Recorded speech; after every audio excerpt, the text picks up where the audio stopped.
I came here several times with my father when I was little, but stopped eating here as often after growing up. I hope the food here will be to your taste. Oh, don't worry. We haven't eaten at a hotel like this in a while. Ooh, Paimon's getting excited already. In that case, I'll go order for us first. Please wait here a moment.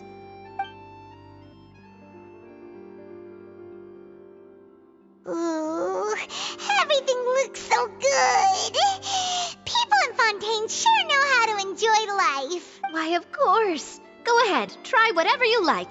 If the food's good, I'll make a group reservation for the rest of Spina di Rosula next time. And if it's not? Well, then I'll still bring everyone. Albeit with only one dish per table. You, sure have your own way of doing things. Oh, we called this a farewell meal, but we could also treat it like a victory feast, right? We did just win that case after all. Oh, true. Very true. In that case, boss, we'll have another 2 dishes. Huh? Paimon didn't mean that you had to order even more food. Speaking of cases, do you think that the mastermind behind the serial disappearances will get caught soon now that this has all happened? Well, we've certainly taken a big step forward, but I feel that's about it. We know that there's an organization that means to dissolve these young women, but we still don't know what they are really after. If it hadn't happened right in front of us, Paimon wouldn't have ever believed that a person could be dissolved like that. Right? Yet it was because this was such a preposterous notion that the investigation could never really move forward before. Ugh. If only that guy could have finished speaking. We were so close to hearing who was behind it. In such investigations, even the smallest step can seem like a yawning chasm if the trail of clues is cut off. To be honest, I don't have high hopes for any follow-up that the authorities might conduct. It's not that I don't have faith in their ability.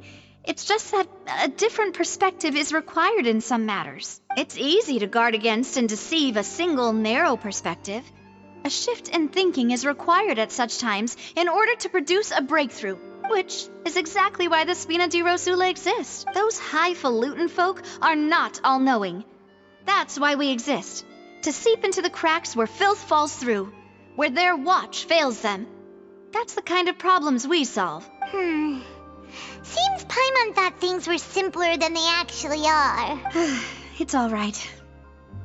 Well, this was supposed to be a farewell meal, so I doubt you have further interest in this business, right? Let's talk about something else. Like, what are your future plans? That's true. We didn't have a chance to speak to her after the trial ended. It didn't really seem like the right time or place to do it anyway. I see. So, your primary objective, which has been foiled so far, was to have a chat with the Hydro Archon. I've heard that there's a long line of people waiting to meet Lady Farina. I suspect you'll be waiting for quite a while, considering that you missed your chance today. Yeah, we've heard that she's super popular here in Fontaine, and that it'll be tough getting any of her time. Well, would you consider some more, unique ways? Perhaps even methods of, let's say, questionable legality? Guess that's Spina di Rosula's boss for you.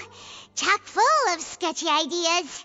Well, what did you have in mind? Well, one way would be to infiltrate a performance troupe at the Opera House, only to abandon your act at the play's climax and ask to speak to her after the performance. I'm sure Lady Farina would be eager to see the ending, and would agree in order to finish watching the play. Don't you think? Could you suggest something a little more practical? This plan seems pretty hard to pull off. We'd have to go learn how to act, and acting's really hard. All right, here's another. Find a way to conceal yourselves under her bed. Then wake her up in the dead of night and demand answers. Don't let her go back to sleep until she answers all your questions. I can personally testify that this one works. When I'm sleepy, I'll do anything as long as I can finally get some sleep. That might work, but that's not really the problem. The problem is we don't want to get ourselves arrested. Valid point. I overlooked that part. I was just thinking about leveraging a person's desire for sleep. All right, no more joking around. Perhaps you could... Oh, I don't know. Cut the line when she's on a break. You did defeat her in court, clearing citizens of hers from false accusations. False accusations she had nearly upheld personally. I imagine that she feels quite ashamed about the whole thing. You mean that if we catch her while she's on a break, she might be too embarrassed to refuse? Oh, that does make some sense. Why don't we give it a try after this meal? You know, strike while the iron is hot and all. Huh? Paimon, did you drink my Fanta? Was this your drink?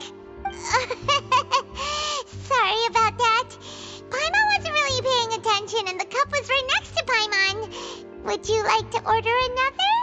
No, it's fine. We're just about done here. Alright.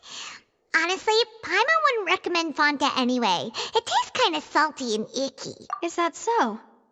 Huh. Well, in that case, we'll have to blacklist the Fanta here then. If we're all finished eating, then I'll go pay. Yeah, we're stuffed. Thanks for the treat, Navia.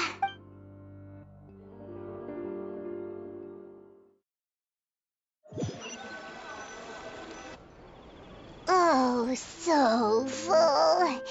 Paimon can barely float anymore. Can't you see Paimon's barely an inch off the ground? Okay.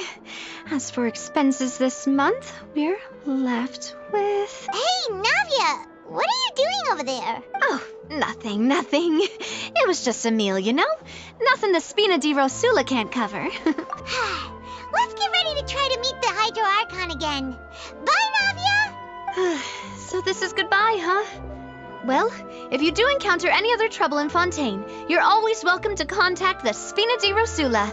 I'll give your request the highest priority. In any case, I wish you smooth sailing. I'll see you again, partner. See ya!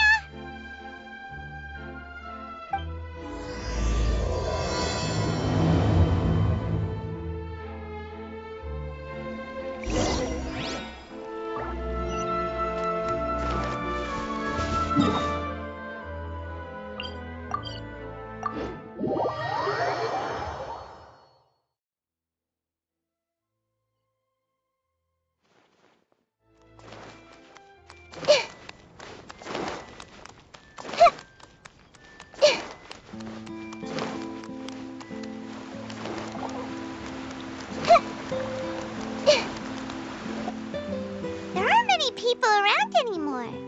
Looks like that boat we took to Araneas might have been the last one. Vache. Looks like we're back here again. Huh? Traveler? That's kind of spooky. Are you sure we don't want to come back in the morning? Vache. Hey, why are you still walking towards it? Huh? Hang on. Paimon can kind of hear a voice. It's calling for Vache, right? Hey, traveler? Stop walking! Come on, wake up!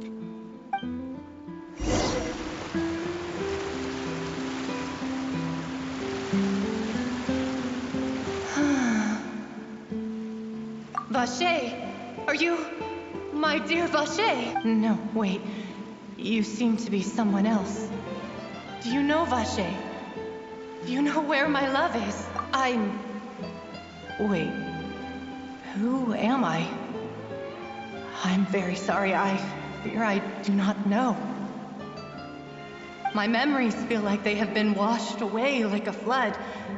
So many fragments dissolved amidst the tide, never to be recovered.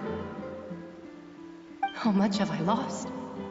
How many things that I once held dear while on land have I... Yes, that is what I was once.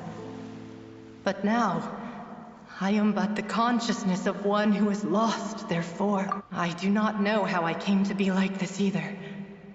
I only vaguely remember being covered in light blue water, and then all... I also remember going to many places. I loved adventure, loved exploring places of peril. No matter where I went, Vacher would go with me. I knew how dearly he loved me, and I also loved him equally as much. But now, we can no longer go back. The pain of such parting, I never knew how heavy it could be. No, our reunion no longer has any meaning. There is no way for us to create any new memories. The thought of me gives him no succor. So let it lie forgotten beneath the waters. If you meet Vacher, tell him not to look for me. Tell him to move on. That is the only thing I still remember. Perhaps that is so. As I was submerged in the waters, losing consciousness, I saw Vacher above the surface. His eyes were filled with such sorrow, such longing. If only I could have comforted him, told him that I did not suffer. Indeed, I had felt a great warmth. Is that what you call it? Dissolving? If anything, I consider it a form of release. It was a state of neither fear nor frenzy, with only an endless peace, like the water's still surface. I could also liken it to being a thirsty person who drinks water for the first time, and only then sees how they have lived for so long in a world of endless want and anxiety. I think I hear your companion. It's time for you to go, I think. Farewell, then. I am glad that you were able to sense my presence. Remember, if you see Vacher, tell him not to seek me out any longer.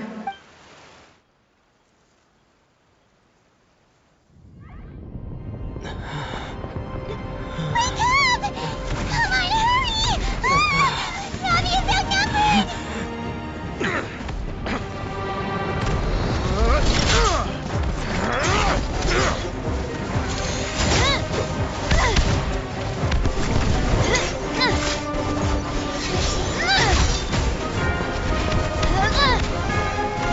Demoiselle, look out!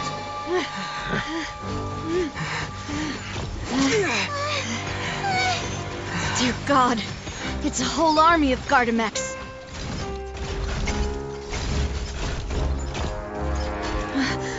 Clorand?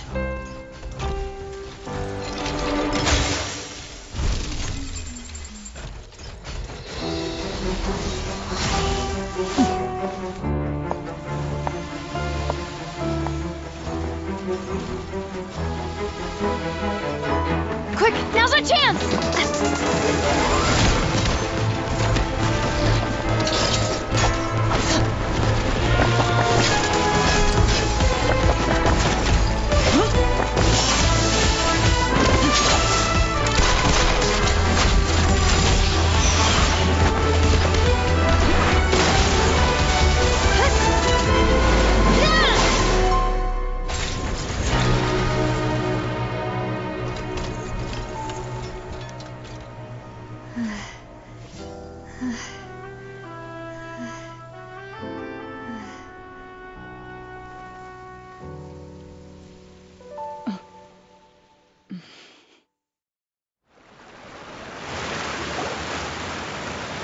I should thank you for lending us your sword there, Clorand.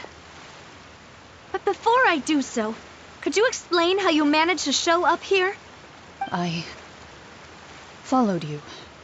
It seemed to me that danger has followed you more closely as of late. I believe that following someone without their knowledge is actually called stalking, is it not? Mr. Callus's last wish was for me to ensure your safety, and I will not betray his trust. He would do the same, were he alive today. Do not speak of my father! Sorry, Demoiselle. I was not strong enough. Thank you for your aid, Miss Clorand, but do keep an eye out for your manner of speech. I believe we all wish to avoid unnecessary emotional harm. Sorry, I did not consider your feelings. Whatever. What else do you know? How did you come to the conclusion that I'd be in grave danger? I doubt I know much more than you.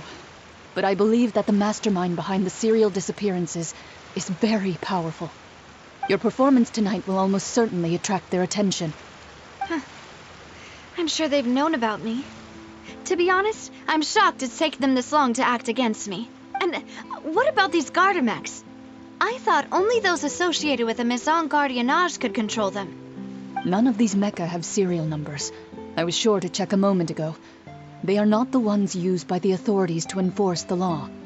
I can only conclude that some powerful or wealthy party must have obtained them via illegal means, deploying them as a private force of sorts. What? Your point being that they're out of Spina di Rosula's league, then? Yes. Be careful, and do not act rashly.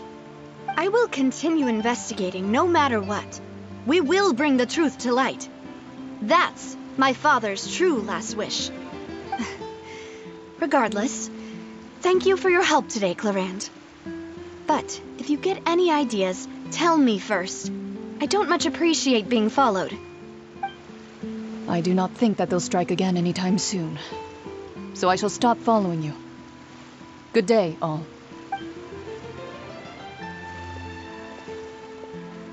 Right.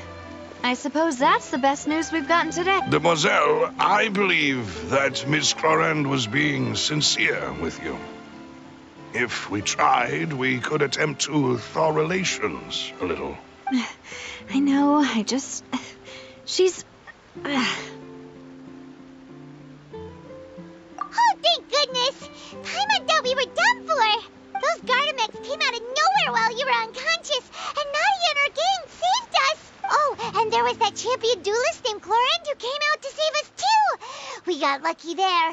Paimon probably couldn't have fought them off otherwise. Oh, come now. Forget all that polite talk. That wasn't really a farewell meal we had back there. Not for me, anyway. In truth, I hope that every meal we have together shall be a victory feast. As such, we're still partners. There's no need to thank me. It will take 50 years for me to match Demoiselle's magnanimity. If it were me, I would have joined the Spina di Rosula on account of her goodwill long ago. All right, you two. That's enough. Actually, Navia, how did you know that we were in danger? You sure did show up in the nick of time. Well, to be honest, you're the one who tipped us off, Paimon. Huh? Really? Paimon contributed somehow? Oh, Paimon's even more amazing than she thought! Yes, all thanks to you grabbing my drink by mistake. How did that help? After we parted ways, I was on the way back to one of our bases when I suddenly thought of what you said. That the Fanta tasted kind of salty and icky. Fanta only comes in sweet flavors, so how could it have tasted salty? The color of the drink, if I recall, had also been a bit off. So the Fanta had been spiked with water from the primordial sea? Yes, so if you hadn't drunk that cup for me... Spina di Rosula is preparing the grandest of awards for you as we speak for saving the boss. Huh? Really? I sent people to Hotel de Boer to investigate, but whoever did this left no trace at all. That's when I figured out that you might be in danger and hurried here as quickly as I could. But why would they go after us too? All we did was defend Linny in court and help clear his name. Ugh, now we're caught up in this mess too, aren't we? Well, you did foil a plan that they were probably pretty proud of, and almost got their name in the process.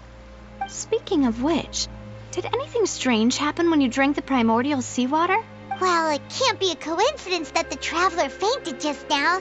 He said that he heard that voice calling for Vache again. Oh, and this time Paimon heard it too, but it was real faint. Does this situation have to do with the primordial seawater then? Does that mean the primordial seawater raises someone's sensitivity to hydro when it's used on people who are not from Fontaine? That doesn't sound like too much of a bad thing, to be honest. New intel? While you were out cold? Well, let's hear it, shall we? Oh, that is important. Vache? That name doesn't ring a bell. I suppose he hasn't stepped forward as a witness in court lately. Since he saw that young woman dissolve, he was at least at the crime scene. But he never gave testimony or any information regarding people dissolving in the primordial seawater. Yes, thank you. This is very important information indeed. We will continue to investigate. Oh, you mean you'll help us investigate? Well, you did say that our farewell meal didn't really count. That means we're still partners, right? And besides, we're in this now whether we like it or not. You're not gonna let those people who targeted us get off the hook so easily, are you, Traveler? Demoiselle, do try not to look quite so pleased. You are the face of Spina di Rosula, after all. You talk too much. Well, in that case, let's head back to one of our bases, shall we? I'll arrange accommodations for you. We also have some plans to go over, and hopefully we can deepen our bonds as partners. But we'll take that one step at a time, I guess. Don't worry, you two. With us around, our base is definitely secure.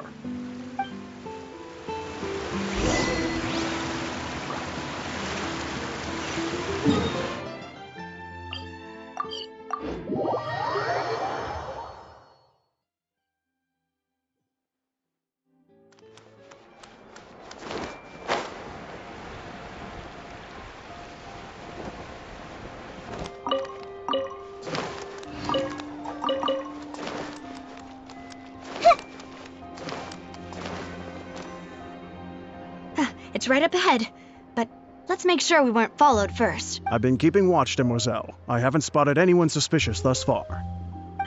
Very good. But let's not let our guard down for now. I shall find rooms for our respected guests. Thank you, Malus. Now, let's continue, Traveler.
This is your base?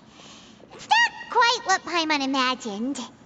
Your accommodations have been arranged. Under the present circumstances, I can confidently say it's the best we have. Well, our funds have been a little tight lately. After all, we don't allow illegal or unethical profiteering. In fact, our funds often come from citizenry who support us. Seems like it's tough times for everyone. But if you have the support of the people, that does sound like it's worth it.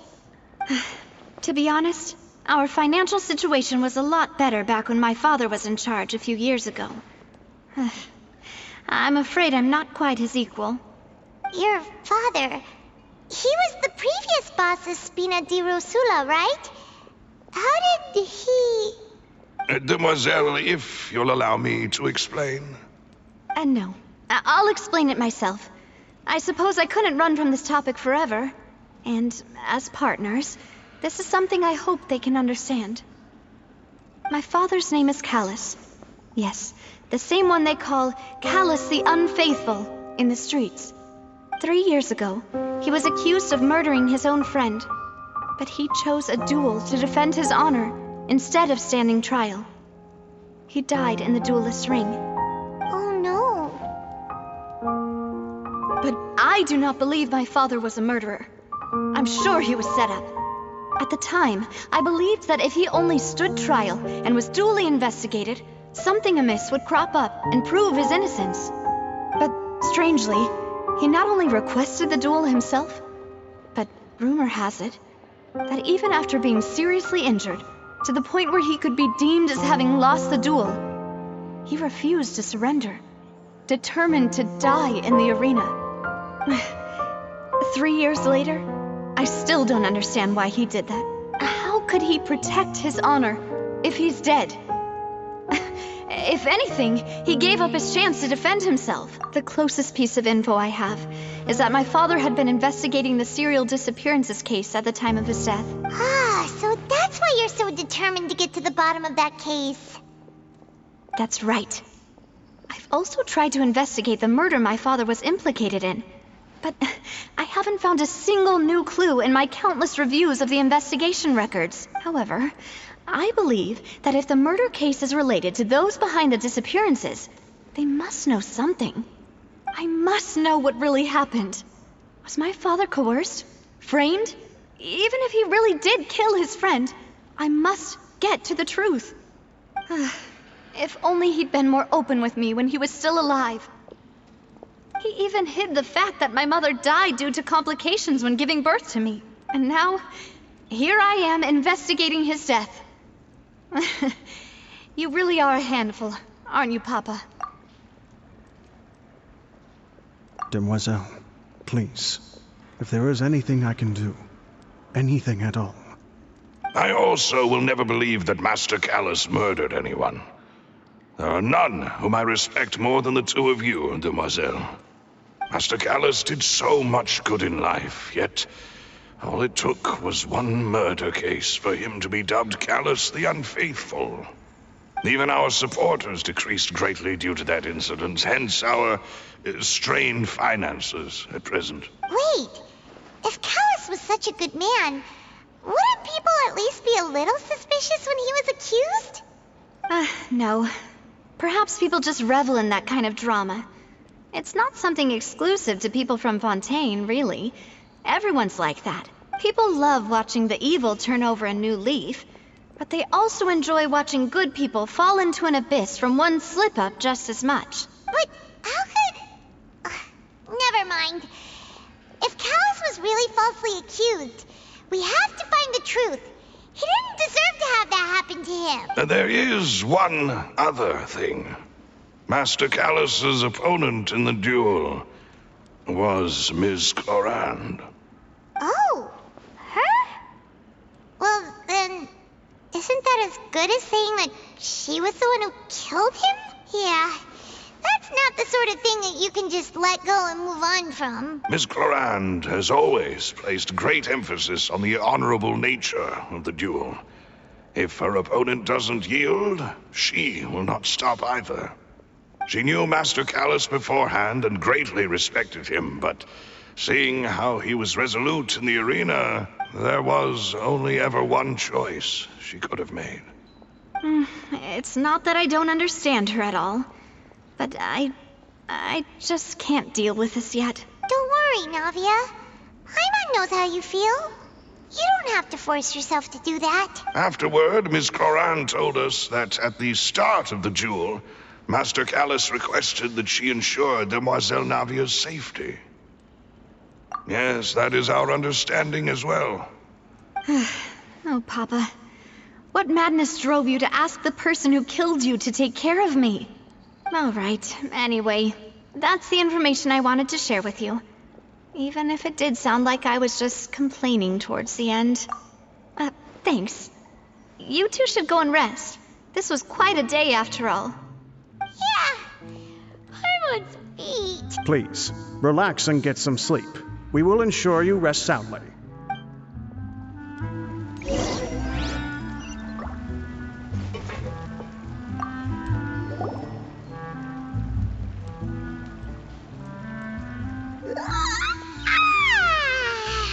Paimon's slept so well.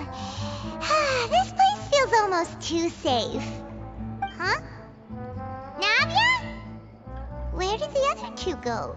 I sent them back to Poisson. It's Spina de Rosula's place of origin, and where we have our headquarters. There's not much for them to do here at the moment. Paimon gets the feeling that you're just trying to get them off your back. But never mind that.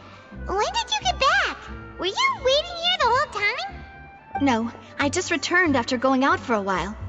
I did some investigating yesterday regarding the name Vache. Wait, so you didn't sleep at all? How could I after having such critical new evidence appear? Guess Paimon wasn't speaking for everyone just now, huh? Unfortunately, this name seems to have been wiped from existence. It doesn't seem to have a match anywhere. I suspect that those behind this have already taken steps to hinder an investigation from this angle. But that does prove that this Vache person is a key witness in the incident. Does that mean we're too late, though? No. There is one ray of hope.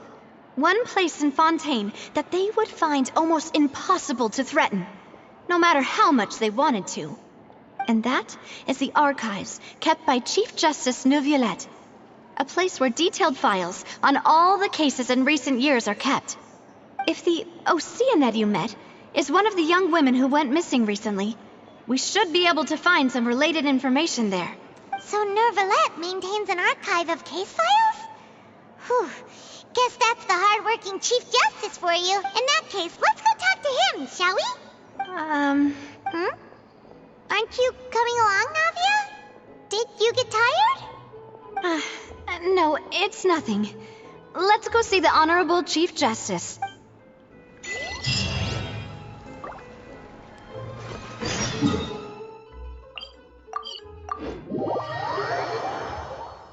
The palais is right up ahead. Come on.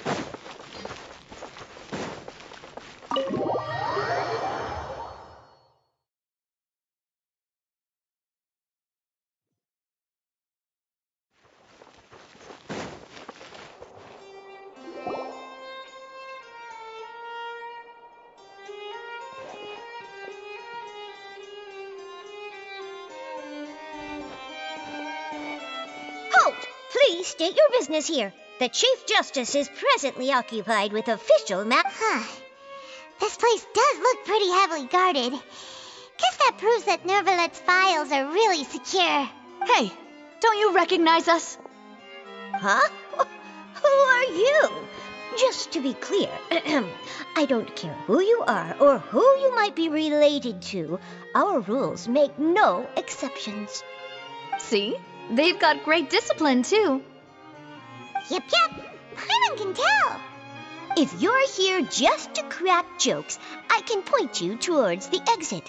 Unlike some, we're busy, so please leave if you don't have a reason to be here. No. What I meant to say is, shouldn't you remember us from a few days ago? We were at the trial of the great magician Linny. Oh, yes, I remember. I read about it in the Steambird. You must be Linny's attorneys. It's all coming back to me now. We're here today to report and archive some information on a follow-up case. Huh. Is that even a thing? Of course. Don't worry. We're here on official business. You can trust us. All right then, I'll let you through. The Chief Justice is just inside. Thanks so much.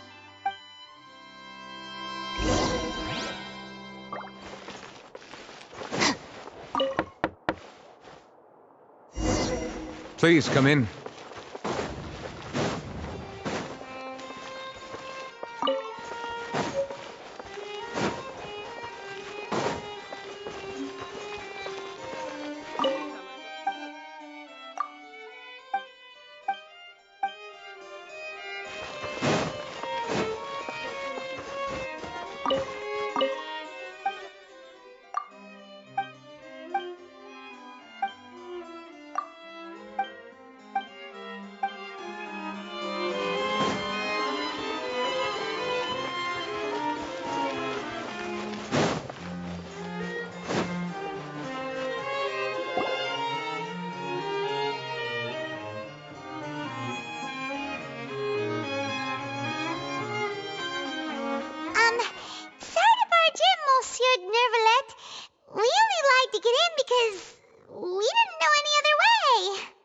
It's all right. Please let me know how I may be of assistance to you. So you're not mad at us? We're looking for a man called Vache. He may have been an eyewitness in the serial disappearances case. If we can find him, we may be able to unearth some key information on the case. Ah, I see. In that case, please wait here a moment while I browse through the files.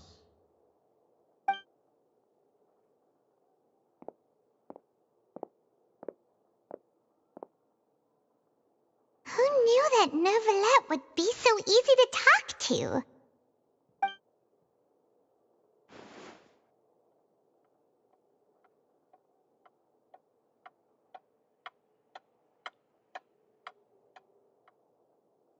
Unfortunately, I'm quite certain that no one by the name of Vache has been involved in any case, criminal or civil, in the past several years.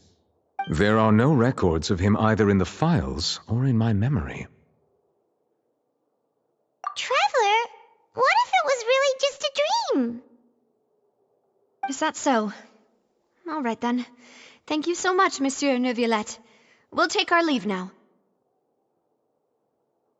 Ahem.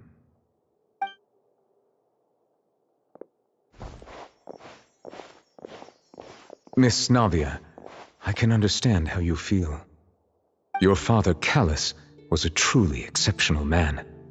We deeply regret his passing. And what are you trying to say, Monsieur Neuvillette? Are you trying to console me? Extend your sympathy? Or just express some tendril of regret? No. You are not trying to do any of that. I can hear it in your voice. There's no emotion behind your words. You only said those things because you felt like you should. It's just like last time. After my father took his place in the duelist ring, I pushed through the guards to talk to you as a last resort. You even told me then that you thought there was something fishy with the case, yet you still allowed the duel to go ahead. In your eyes, the value of a human life is nothing compared to those cold laws you hold so dear. If you truly regret my father's death, then why didn't you call a stop to the duel?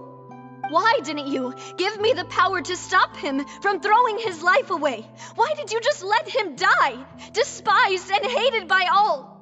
Everything was hanging on a thread at that moment. Just the tiniest effort could have changed everything. There are still so many things I never got to tell him. So many questions he still owes me answers to. If you really have no heart, then just look me in the eyes. I, Navia, will show you the true meaning of regret. I'm sorry, Miss Navia. You and my father are truly alike. You keep all kinds of things in your heart and never say a word to anyone. It's not so much that you can't feel, but that you would never express anything. Oh well. In any case, everyone already knows full well the apathy of the Chief Justice. My apologies for taking my emotions out on you, Monsieur Chief Justice. Let's go, Traveler and Paimon.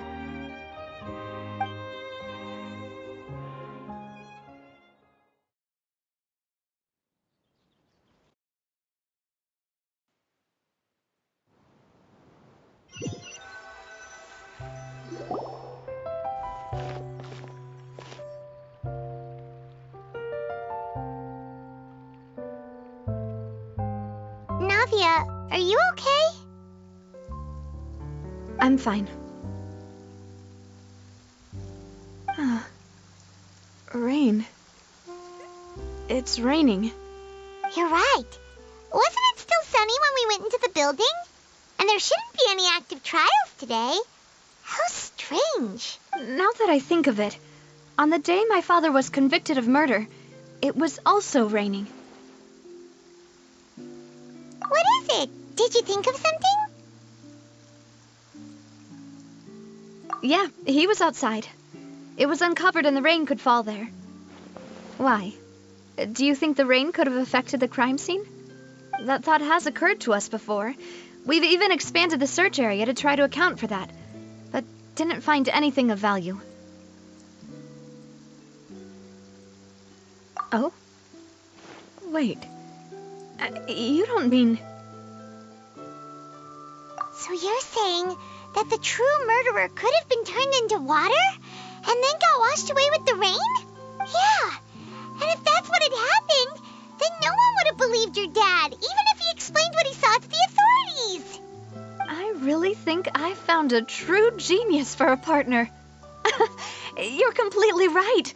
How did I not connect the dots earlier? All right, let's go to Poisson. With this new lead in mind, we'll get to the bottom of my father's case for sure. Yeah, we're gonna make progress for sure this time. Do you want to go with me now? Or do you want to head over by yourself later?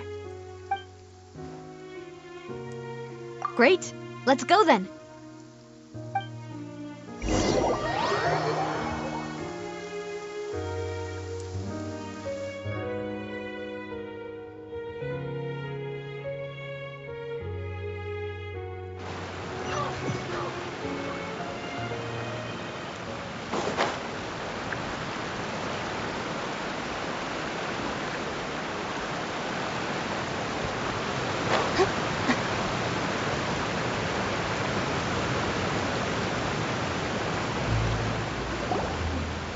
Whoa, what a huge ship! Why would a ship be anchored at a place like this? There's no need to be so surprised. While it may look like a ship, my father was the one who asked for it to be built like this. Perhaps our taste in exterior design is the only thing we occasionally had in common. A gigantic and glamorous ship embodies discovery, opportunity, ambition, and conquest. It symbolizes Spina di Rosula's bright and limitless future. And Paimon thought you were bluffing when you said Spina di Rosula had a glorious past. Paimon was confused why a group with such a history would live in the sewers. But now that Paimon has seen this ship for herself, she's been convinced. Well, Poisson is where Spina di Rosula began, after all. It's our main base, our home.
We're back!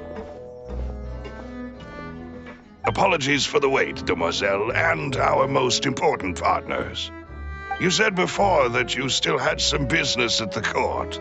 What brings you back to Poisson so quickly? About that. It's because my partner here reminded me of something really important. You see, what if my father's case had something to do with water from the primordial sea? You still remember, right, Malus? On that night, it was raining? Yes, the case was quite similar to that of Mr. Linney's. Both were what you'd call impossible murders.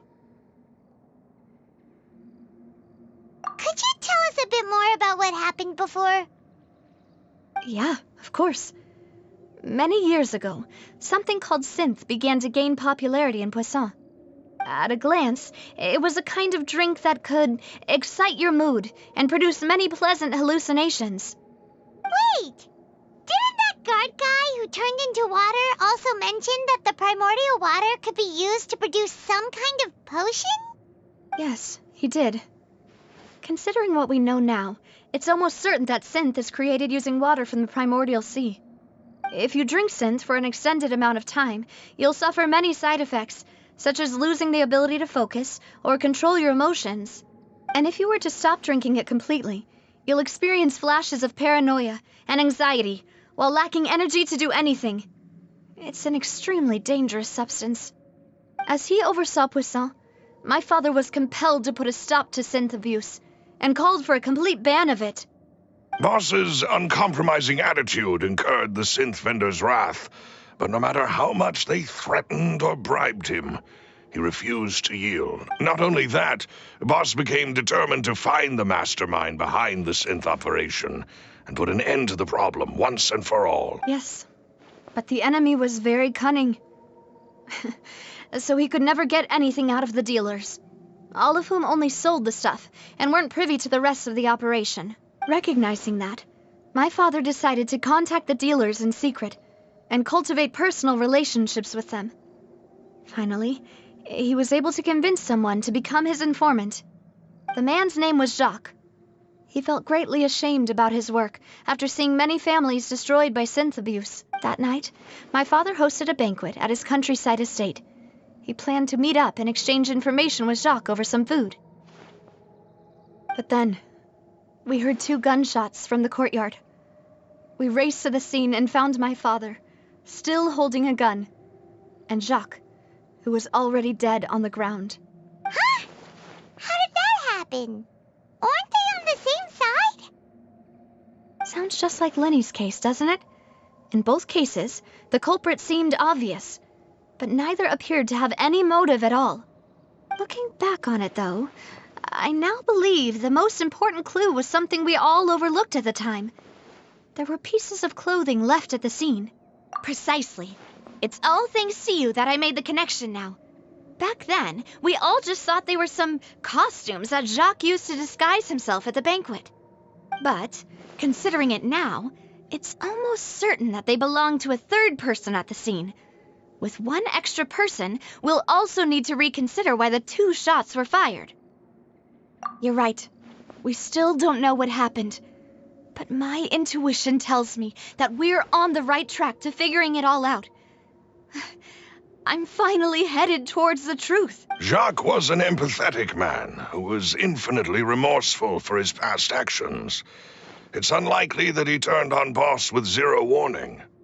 I think this third person is probably the key to the full truth. On that note, however, even though this will not please you, demoiselle, as your and your father's butler, I must still offer a word of warning. Our opponent is insidious and cruel. They are extremely difficult to deal with, and Boss has already lost his life trying to bring them to justice. Even though Spina de Rosula has lost most of its former glory, Poisson has welcomed a new time of peace, and we have been allowed to live out our lives. There is no need to follow your father's path.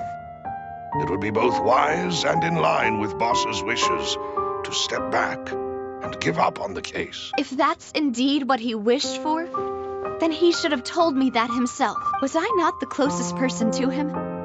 And yet, I was the one most kept in the dark. What was the point of him dying without sharing any of the secrets he knew? Did he manage to protect anything in the end? Synth is still here. Callus the Unfaithful is still his epithet. And Spina di Rosula is barely getting by. Nothing has changed. Did he think I'd just accept his meaningless death and live out my life just as meaninglessly? I've never accepted that. Ever. Not since that day, and certainly not now. I want to find out the real answer for everyone's sake. For the missing girls, for the victims, and for myself. Navia. This is indeed the best moment to act. Your partner appears to be quite reliable, and more importantly, demoiselle, I think you're also ready to take this on. So you do know something else, Malus? Yes, I do. In fact, even before that banquet, Boss already knew of the connection between Synth and the serial disappearances case. But what drove all the tensions to the boiling point was the revelation that you, demoiselle, had been selected as the next target to disappear. What? Boss also didn't tell you that he had been diagnosed with a rare illness. The doctors told him that he had no more than 5 years left to live. And the serial disappearances case caused him great anxiety. 5 years was nowhere near enough time to resolve this long-standing conflict. But once he passed away, all the danger would pass on to you. Knowing all of this, he decided to use one final intimidation tactic before his death. He claimed to have already gotten his hands on some key incriminating evidence for the other side, and even told some members of Spina di Rosula about the details. But as long as you remained safe, he would not share the evidence with the public. If something were to happen to you, then he and all those he told would immediately expose all they knew about Synth and the disappeared victims. Right, so nobody would be able to get off scot-free. As we've seen, Boss's tactic has worked. Even though Boss has been gone for a long time, the other side has not tried to take Demoiselle's life. No, I don't believe it. He never appeared to look sick to me. No father wants their daughter to see them weak and haggard, especially someone as proud as Boss. To him, dying in a duel and suffering lasting dishonor as the unfaithful were still far preferable than losing face in front of his daughter. So he chose to die in silence, so that he could protect me. I'm afraid you're not understanding this correctly, demoiselle. What Boss wanted to hand to you was not a parasol, but a sword. If Boss's spirit could hear you telling me that you want to find the answer for the sake of everyone involved, I'm sure he'd be extremely proud. That fool. Couldn't he have just given it to me straight? No. He might have set up everything precisely because he never thought I'd be able to understand him. Is that the amount of confidence he had in me? And what if I was never able to make it to where I am now? Yeah. I suppose that's true. With the way he'd set things up, if I had wanted, I could have just lived out my life without a care in the world. But thankfully, he rarely talked to me about complex matters, and thus understood little of me as a person. In this case, he really didn't need to give me an easy way out. Malus, what was the key evidence that he shared with you? It's the location where Synth is produced. Essentially, it's the enemy's headquarters. When he was threatening the enemy, Boss didn't share the specifics of the incriminating evidence he found. But if you want to use it against the enemy, you'll still have to take several things into consideration. Why? If we know where the place is, can't we just go storming in? You mustn't forget that we're fighting against a mysterious and dangerous organization that's been in operation for decades. There's no telling what might be lying in wait at their headquarters. We also have no idea what kind of evidence we may be able to find inside, nor what people we may be able to capture. But a single visit to their headquarters would be tantamount to a formal declaration of war. The worst case would be that we leave empty-handed, but also open ourselves up to full retaliation. Then, in that case, why not work with the Fontaine authorities? Well, you saw one of them dissolve during Mr. Linney's case. We have no idea just how thoroughly they may have been infiltrated. Huh. That's true. Seems my father really had no choice. But things are different now. It should be a lot easier to prove the other side's guilt, now that we've connected Synth with a disappearances case. You sound like you've put a lot of thought into this, Maloose. I am the butler, after all. I live but to serve the boss and Demoiselle's will. I've always been willing to take on any kind of risk for your sake. But considering my relative lack of ability, I've spent my time keeping secrets, performing basic investigations, and waiting for the right time to come. Thank you for all of that, Maloose. Have you discovered anything new in the past few years? Let me think. One conclusion I came to was that the enemy must be quite familiar with Spina di Rosula, or at least have an informant planted here. When I announced orders to the organization's members on Demoiselle's behalf, I used to deliberately keep a few people in the dark and observe the reactions of the synth vendors. If the vendors didn't change their plans, then the individuals informed of our orders must be innocent. If the vendors packed up and fled, however, then someone must have given them the news. After several rounds of testing and investigative tracing, I've narrowed the suspect list down to 3 people. The first is Florent, Spina di Rosula's senior advisor. Huh? Yes, surprising, isn't it? He was one of the people Boss trusted the most, which also means that he was someone who understood Boss really well. Thanks to his position within Boss's innermost circle, he always knew our upcoming plans and could thus avoid capture this whole time. There's someone else like him too. Marcel, the head of Confrérie of Cabrières. Uncle Marcel. It's a guild in Poisson. Boss helped it to grow to its current size and prominence. In the beginning, they were only reselling some daily goods, but now they're one of the richest guilds around, with a lot of business connections in the city. So, they're like a sister organization of Spina di Rosula? Yes, you can say that. When we were fighting against the synth dealers, they provided us with plenty of support.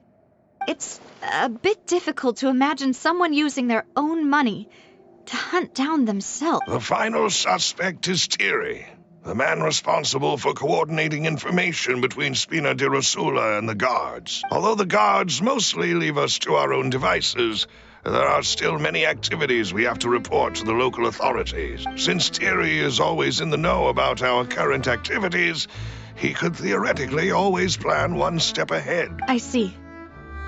These are all people who I communicate with quite regularly. To think that the enemy we've been fighting against has been right next to me all along, among those I trust the most.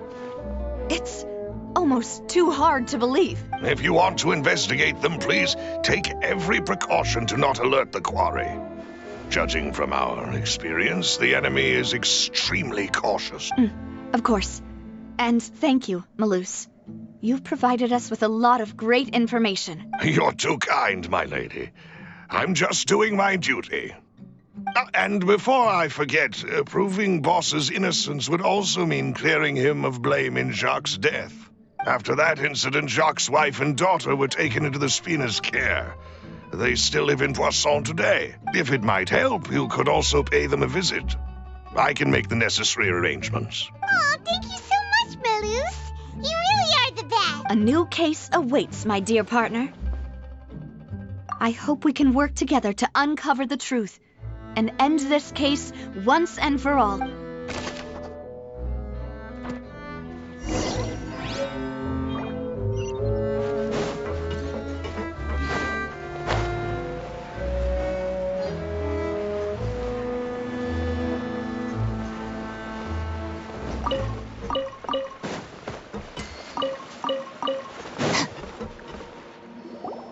It is settled, then.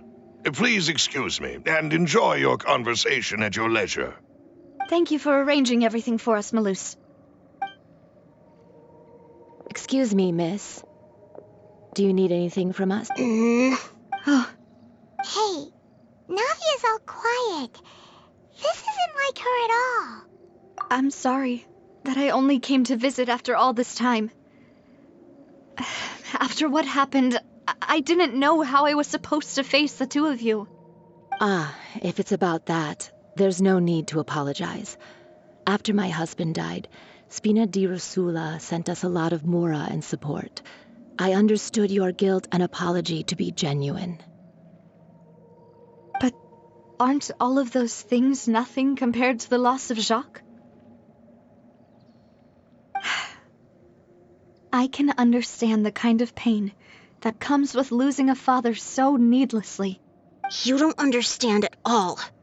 I didn't know how to face you, because I didn't know what I could possibly bring as a consolation gift. I know only the full truth could bring closure to you. And... I'm sorry. I appreciate the sentiment, but you don't have to carry all that guilt. On the matter regarding my husband, my daughter and I have more or less found our answer already. Would you mind sharing it with me? I really can't believe that my father could ever bring himself to shoot Jacques. I always knew that my husband's money was earned through others' suffering. He told me countless times that if he could turn back the clock, he would never go into the synth business again. He had many regrets, and felt that he took the idea of providing for his family too literally. For the longest time, he thought Mora was everything. So when Mr. Callis came to him with a proposal, he accepted it almost immediately. He tried to be as careful as he could, but even so, he was still found out by the higher-ups. They found out about his betrayal?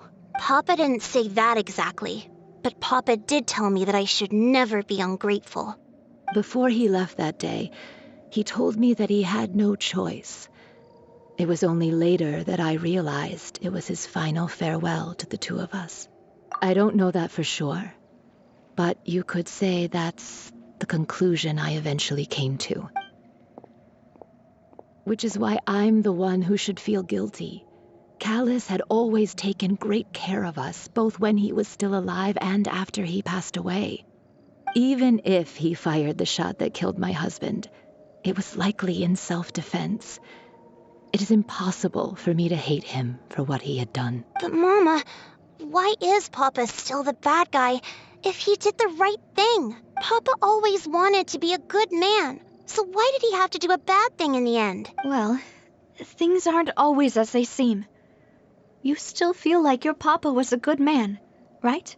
Yeah, Papa was a really good man. The best in the whole world. Then you should hold on to that. If a good man had to do a bad thing, then he must have had his reasons, regardless of whether he left you a parasol or a sword. He must have done so to give you a better life. Oh. Thank you for everything you've told me. I will definitely find the truth. The current state of things is not something I'm willing to just sit back and accept. Thank you. I'm very grateful to hear this from you. Even though your personality is quite different from your father's, your determination when you speak is really similar.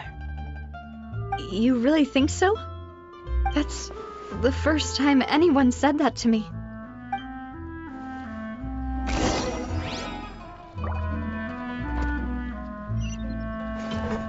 Are you okay, Navia? I'm fine. Don't worry. Let's investigate the 3 suspects next. Laurent should be nearby, and we should be able to find Thierry and Uncle...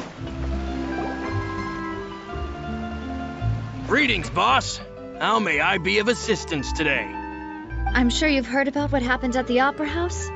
Someone got turned into water right in front of us. Yeah, I've heard. With something that dramatic, I'm sure journalists will milk it for all it's worth. And it'll be all the talk for the next several weeks. It also reminded me, on the day that the incident happened with my father, it was raining outside, and we found some clothes left at the scene. After my partner here put the dots together for me, I feel like we should try to reopen his case. Can you do me a favor and try to recall what happened that night? Let me think. Mr. Callis was feeling pretty upbeat that day. So he was drinking and bantering away with us at the table. After that, he told us that he wanted to go get some fresh air. So we let him go without thinking much of it. Who knew that we would hear 2 gunshots ring out right after? My first reaction was that Mr. Callus's life was in danger. So I grabbed my holster and made a mad dash toward the scene. But when I got there, it was already too late.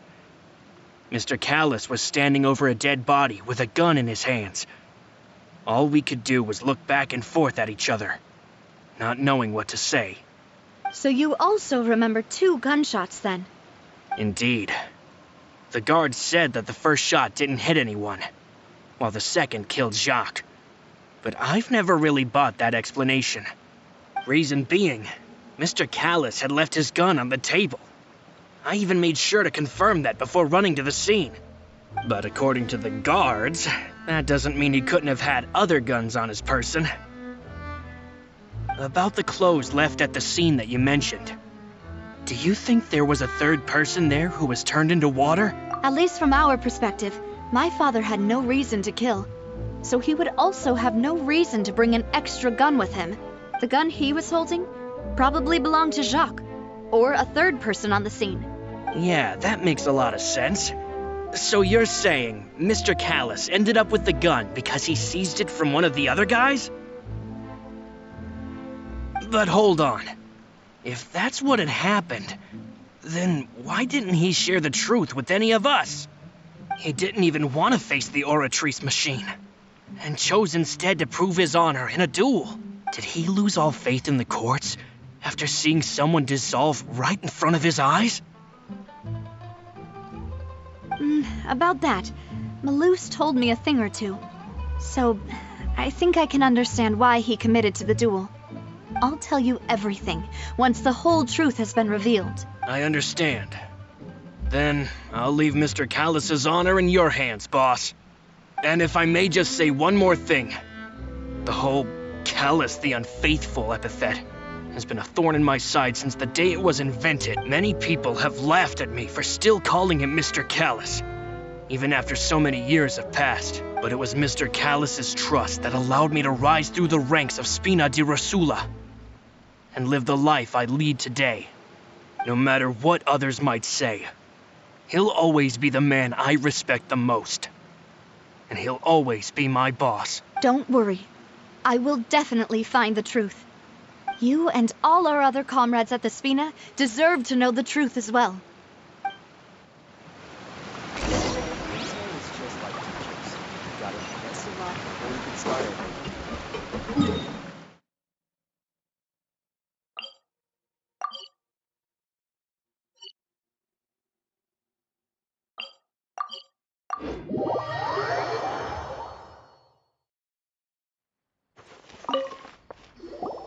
Hey, Thierry, it's me.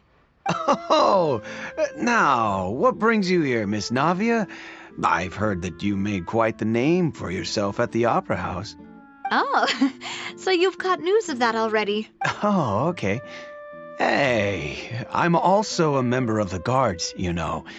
The way you make it sound, people would think I was sent off to Poisson because I had done something wrong. Are you sure there isn't a little bit of truth in that? Under normal circumstances, shouldn't you have been called back to the city already? I mean, where I work is really up to me. Let's just say I enjoy the ambiance of Poisson. Callus did a fantastic job running the town, building Spina di Rosula from the ground up and clearing many obstructions in my way. It would be next to impossible for me to find a similarly easy but high-paying job in the city. Anyway, enough chit-chat. Are these 2 friends of yours? You, here for some formal business? Yes. These 2 are my partners. What happened at the Opera House made us realize that Linny's case and my father's may be related. We're trying to reinvestigate the details of my father's old case. Ah, I get it. You think there might be more to the case now that we know people can be dissolved into water, right? I was also flabbergasted when I first heard of it. If you want to go through the original files from your father's case, I can help you look for them. That'd be much appreciated. Thank you. Actually, I have another question. Do you have the authority to dispatch Gardamex? Of course. Without them, I couldn't possibly handle Poisson on my own. Why do you ask? we definitely can't use them to forcefully get more evidence for your father's case. Well, you see, just recently, we were attacked by a horde of unnumbered Gardamex in the city. So, if you hypothetically wanted to do something against me, all you would need to do was get rid of the mecha serial numbers and send them after me. Then you think too highly of my abilities. Dispatching mecha is very different from controlling them. If I had to make an analogy, when you order a dish, the chef will make it for you. You can ask the chef to cook, but not to massage your shoulders or carry your baggage. If you try to make unreasonable demands, the chef would just think you're out of your mind and ignore you completely. The same goes for me and my Gardamex. Removing a serial number is also not as easy as you might think. There are a lot of complex steps to it, and it's almost impossible to keep it a secret. So I can promise you, those mecha were definitely private units. They're certainly not cheap. So whoever their owner is must be super rich, powerful, or both. Now that you mention it, though, being in the synth business would definitely be profitable enough to afford this. Oh, then you're officially in the clear, Thierry. Oh, well, thank you for the vote of confidence, Navia. Jokes aside, I'd like to wish you all the best with your investigation. I'll be staying in the city for a little while, so just come find me if you need any support from the guards.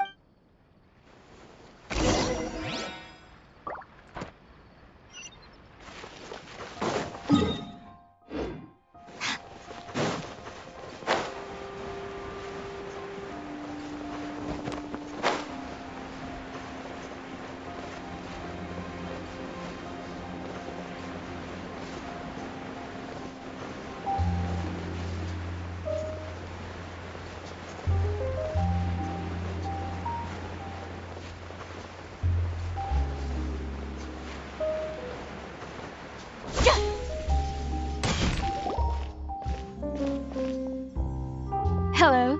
How may I help you? I'm here to see Marcel. Could you please let him know? You can just say Navia's looking for him. Sure. I will let him know right away.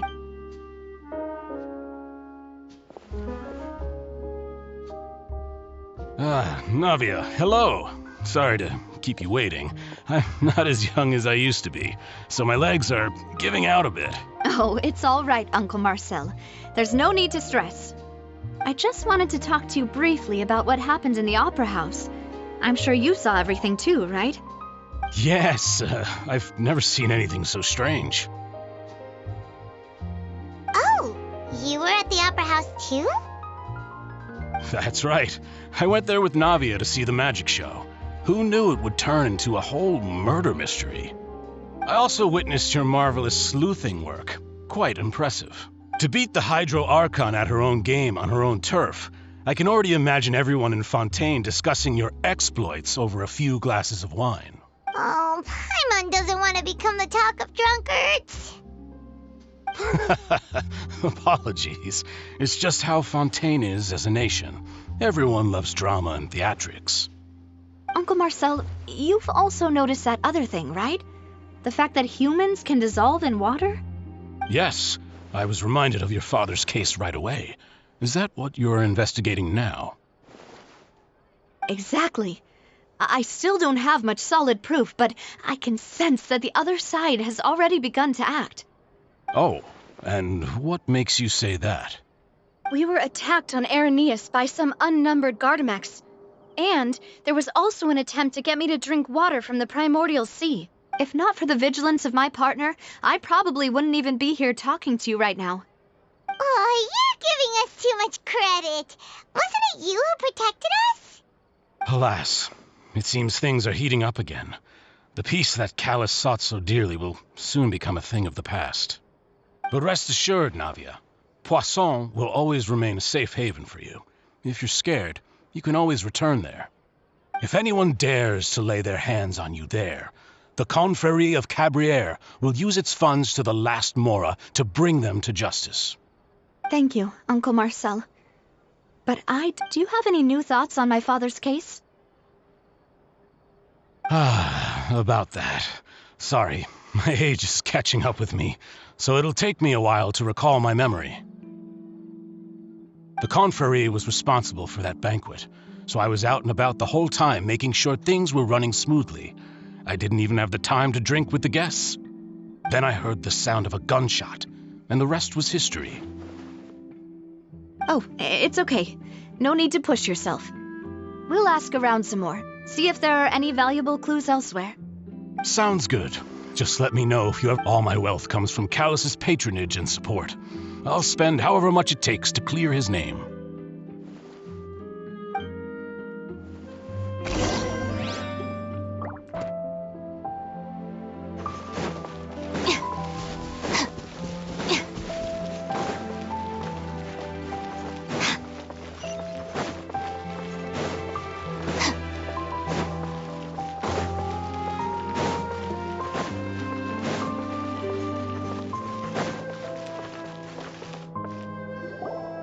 We've talked to all 3 suspects, purely based on their conversations with me. None of them sounded particularly suspicious.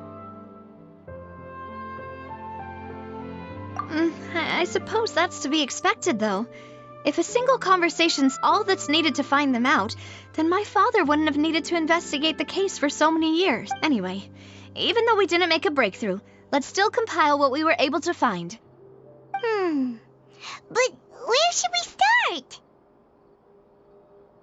Ah, you're right! Flora mentioned that Callus probably only ended up with the gun because of circumstance.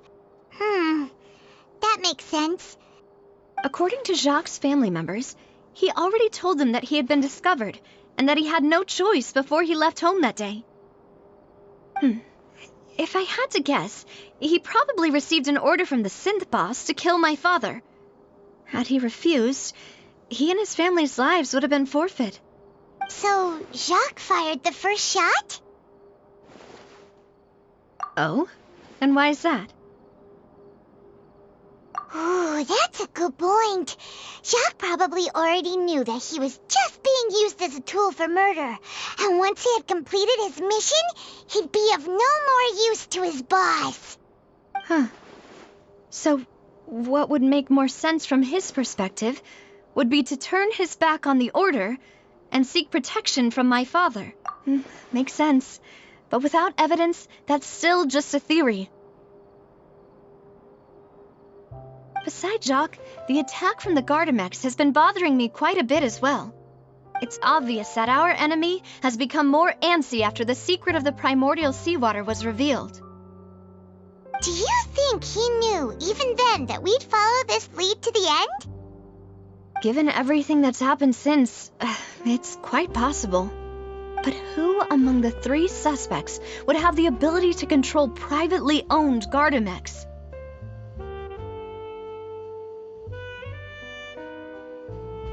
Thierry, you say? It is possible that he's figured out a way to convert the Gardamex for personal use.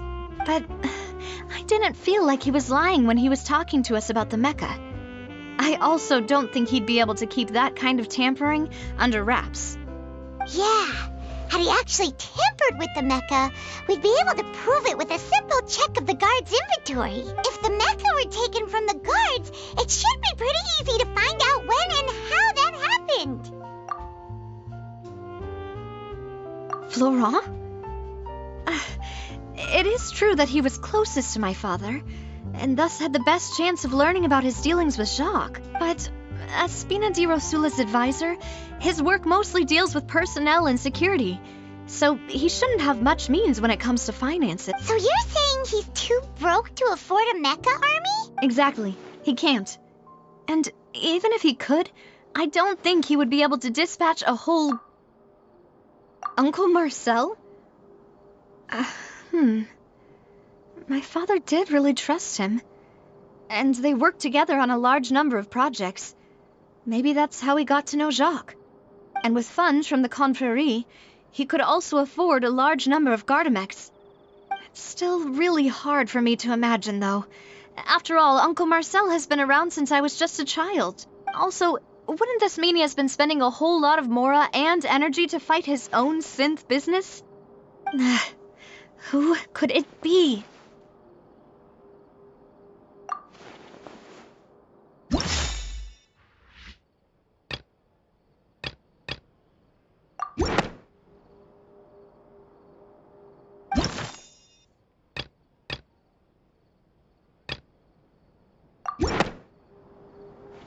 You know, if you think everything through, Uncle Marcel is indeed the most suspicious of them all. Could we be missing other suspects? Malus didn't know about the people turning into water thing when he narrowed it down to these three, did he? Malus has always been very reliable, and his judgment of others' trustworthiness has been fair and well considered. When he laid out his case for the three, the rationale he gave me made a lot of sense as well. The suspect is knowledgeable about the Spina's internal affairs, has the means to dispatch Mecha to assassinate us, and possesses significant intellect and foresight. Even if I don't want to believe it, I'm starting to see how things could all tie back to Uncle Marcel. Well, we still have another trump card on top of all the theorizing and speculating. Yes, Malus did say that charging straight in there would be extremely risky. But we don't have any other options right now. We need far more solid proof before we can hope to go charging in on our enemy. Navia, here you are. Oh, I've been looking for you. Huh? Aren't you the guy from the guards? Did something happen? Yeah. News came from Irenaeus just after you left. We've got another trial on our hands. Wasn't that place built specifically for holding trials? What's so newsworthy about this one? I know. But they said the person they're putting on trial is a Fatui harbinger called Tartaglia. What? Is that someone you know? Yeah, we know him. Maybe even a little too well. Well, he's been accused of being the true culprit behind the serial disappearances case. It's absurd, don't you think? Wait, how? None of our investigations have had anything to do with him. That's what I thought was strange about it, so I came to tell you the news right away.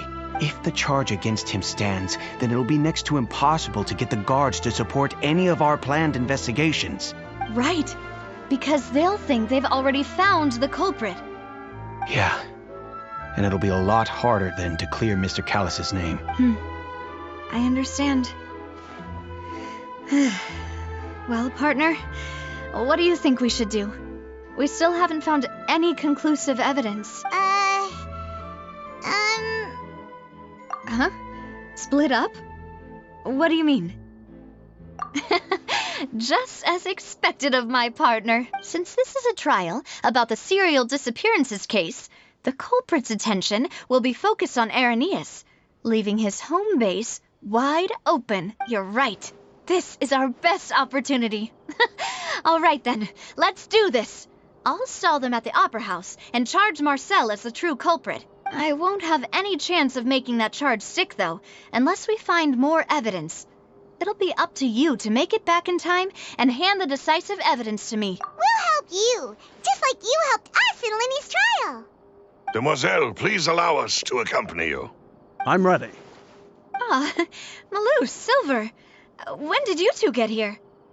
We heard that you'll be leaving Poisson and figured that you might require our assistance. It's our hope that your confidence will be bolstered with the two of us by your side. Thank you so much. Then, let's make haste for Irenaeus. Paimon, Traveler, I'll see you at the Opera House. See you then!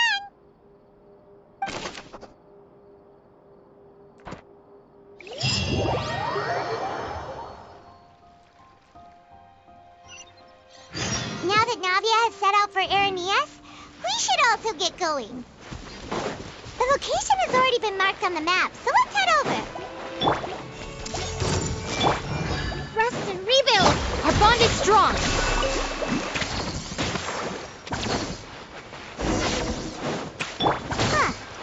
According to Malus' info, the synth production base is underwater. Let's go and try to find the entrance.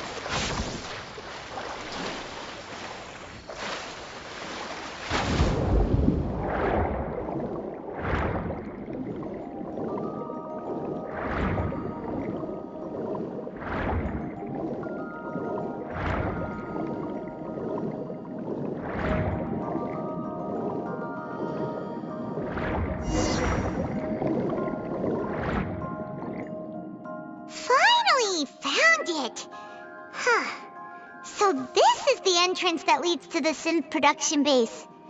It sure doesn't seem out of the ordinary. Ah, you're right. An important place like this is bound to have a ton of protective measures and mechanisms. Navia's probably arguing up a storm right now to stall for us.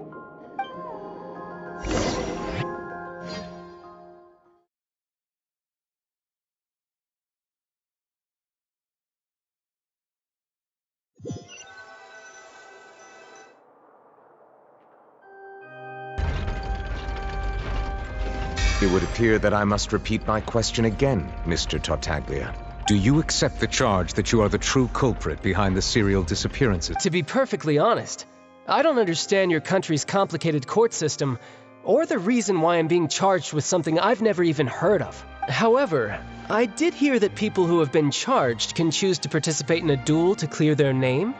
Is that right? In which case, as long as I accept the charge, I can have an all-out fight with that champion duelist Clorend, right? I've got to admit, that's one of the most enticing offers I've ever received. When I privately sparred with her last time, she was obviously holding back. Real disappointing. Hey! Don't you understand? You're currently the prime suspect for a major case. This isn't the place for you to be looking for fights. Oh? Sounds like the Hydro Archon wants to lecture me on the ways of the Opera House. Then why don't you duel me too? I'm the kind of student that learns best in the heat of battle. No.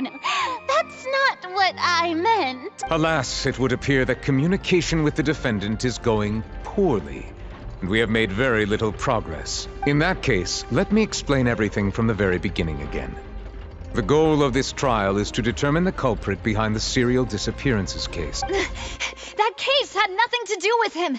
You've got the wrong man. Huh? What's going on? Why is she interjecting again?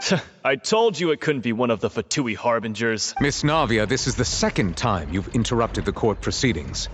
I only tolerated your behavior last time because you were able to provide the court with a key eyewitness. But that was an exception rather than standard court protocol. I can very well charge you with contempt of court for your interjections. Oh, please. Did you ever think I had any respect for this place's pointless theatrics? We can put that discussion aside for now. I'm not here to argue with you. I'm here to charge the true culprit behind the serial disappearances case. And if my charges prove true, then Tartaglia here will be proven innocent by default. Correct? Oh. A young lady has charged in and offered to clear my name. How fascinating.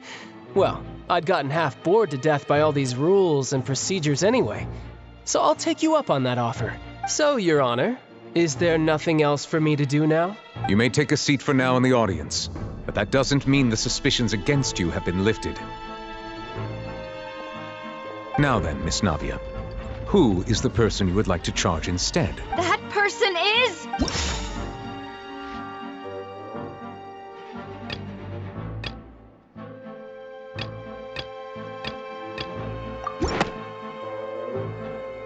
Marcel, the head of Confrérie of Cabrières. Huh?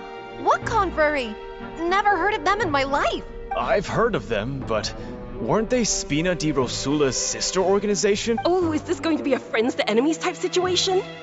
Please let me remind you, Miss Navia, that charging someone is an incredibly serious matter. Committing to the charge also means taking on the legal responsibilities associated with it. And if the charge fails, depending on the circumstances, you may also be charged with the crime of making a false accusation.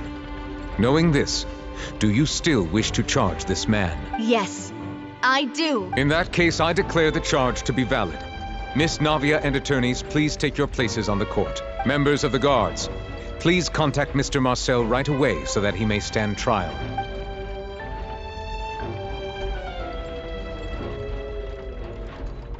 Mr. Marcel, you will not require an attorney. Is that correct? Apologies. It all just happened so quickly. I still haven't figured out what's going on. I think an attorney won't be necessary. This is probably just a misunderstanding between me and Navia. Very well. In that case, since both sides have now arrived, Miss Navia, please present your charges. I would like to take everyone back to 3 years ago, to the case of Callus the Unfaithful. Only Only through elucidating what really happened in that case can we connect all the dots for the serial disappearances case. Navia, do you really think that I was the one who killed your father? Come on, why would I do that? Callus was my benefactor, and remember, both you and I only ran to the scene when we heard the sound of a gun. If that's enough to make me a suspect, wouldn't that make everyone at that banquet a suspect as well? I think there's no point in getting into the specifics right now. The audience doesn't even have the big picture yet. Even I'm struggling to remember some details of that case. Exactly correct, Your Honor. I must refresh everyone's memory about that case before I can explain my charge and reasoning. I see. In which case, I will recount the findings about that case as originally recorded by Maison Gardiennage.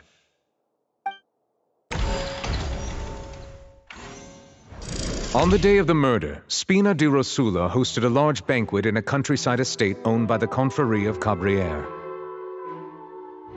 During the banquet, all attending guests heard 2 gunshots from the courtyard. When the guests arrived at the scene, they found the primary suspect, Callus, holding a gun, while his acquaintance, Jacques, lay dead from a gunshot wound.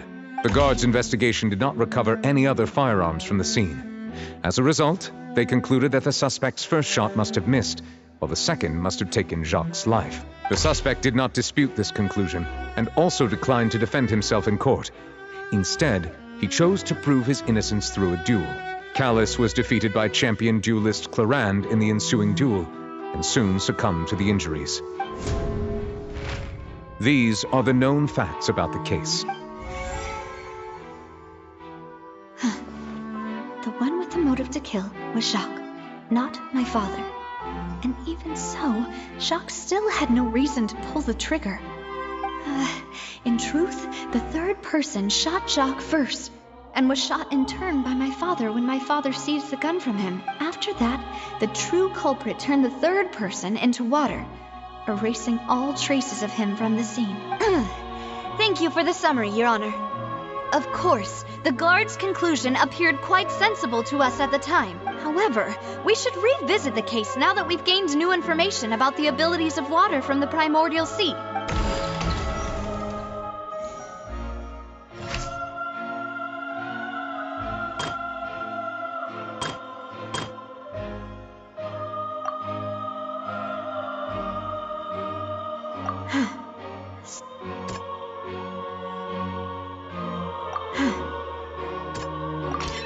The testimony of the victim's family confirms that Jacques had thoughts of assassinating Callus when he set out for the banquet. However, in the end he reconsidered, and instead shared everything with Callus, hoping to seek the latter's protection. Unfortunately for Jacques, the true culprit had already considered this possibility, and had sent out another assassin.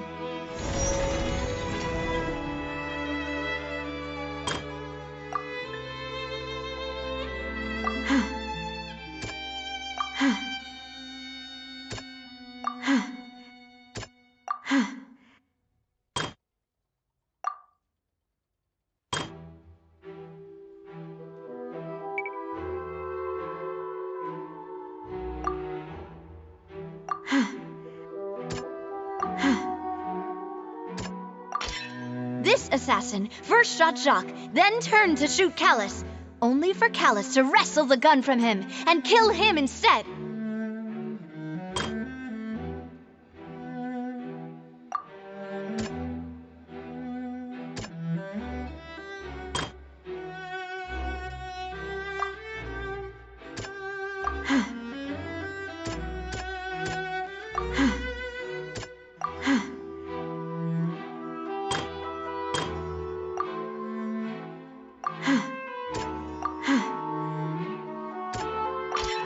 A pile of clothing was found at the scene.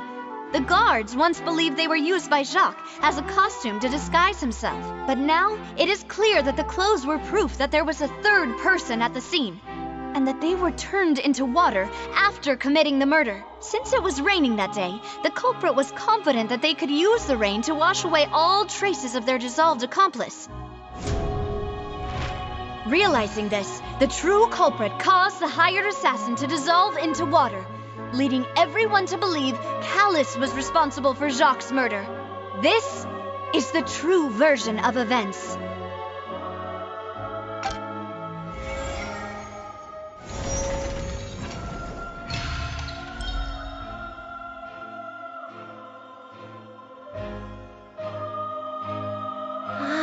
That's what happened. Wait, you're telling me something as dangerous as water from the primordial sea has been used for all these years? What a great theory. It also explains Callus's and Jacques' respective motives.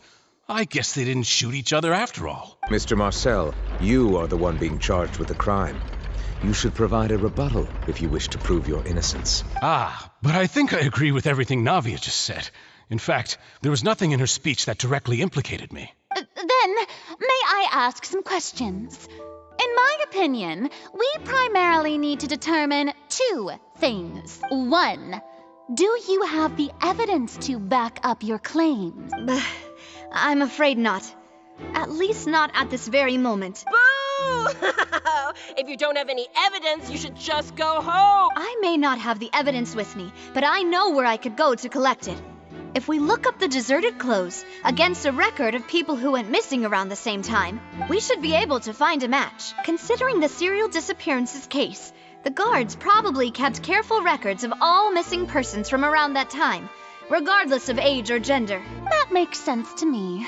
Monsieur Neuvillette, I would consider this to be a reasonable investigative direction.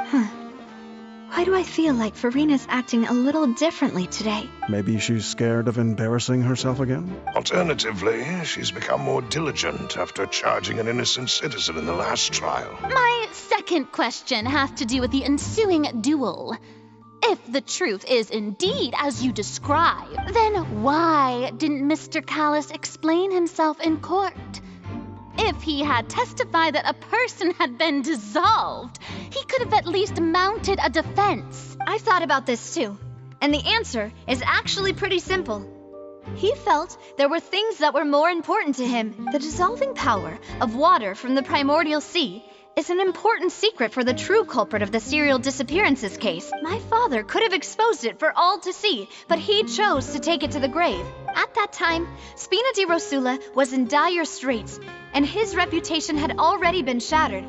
He had no guarantee that going forward with the truth would allow the culprit to be brought to justice. What was certain, however, was that it would paint a gigantic target on my back. Boss once told me that Demoiselle had already been selected as the next target of the serial disappearances case. What? If the secret had gotten out, the culprit would have fought an all-out war with Espina right there and then. I wouldn't have been the only one in danger. All of us would have stood to lose our lives. Of course, the guards might eventually figure out the truth of the matter and determine that we were in the right. But what good would that do? How can a hollow verdict protect anyone? Had this opera house ever given my father any kind of confidence in its brand of justice, Spina di Rosula would have had no reason to exist. But by staying silent, we retained the ability to deter our opponents and continue the stalemate.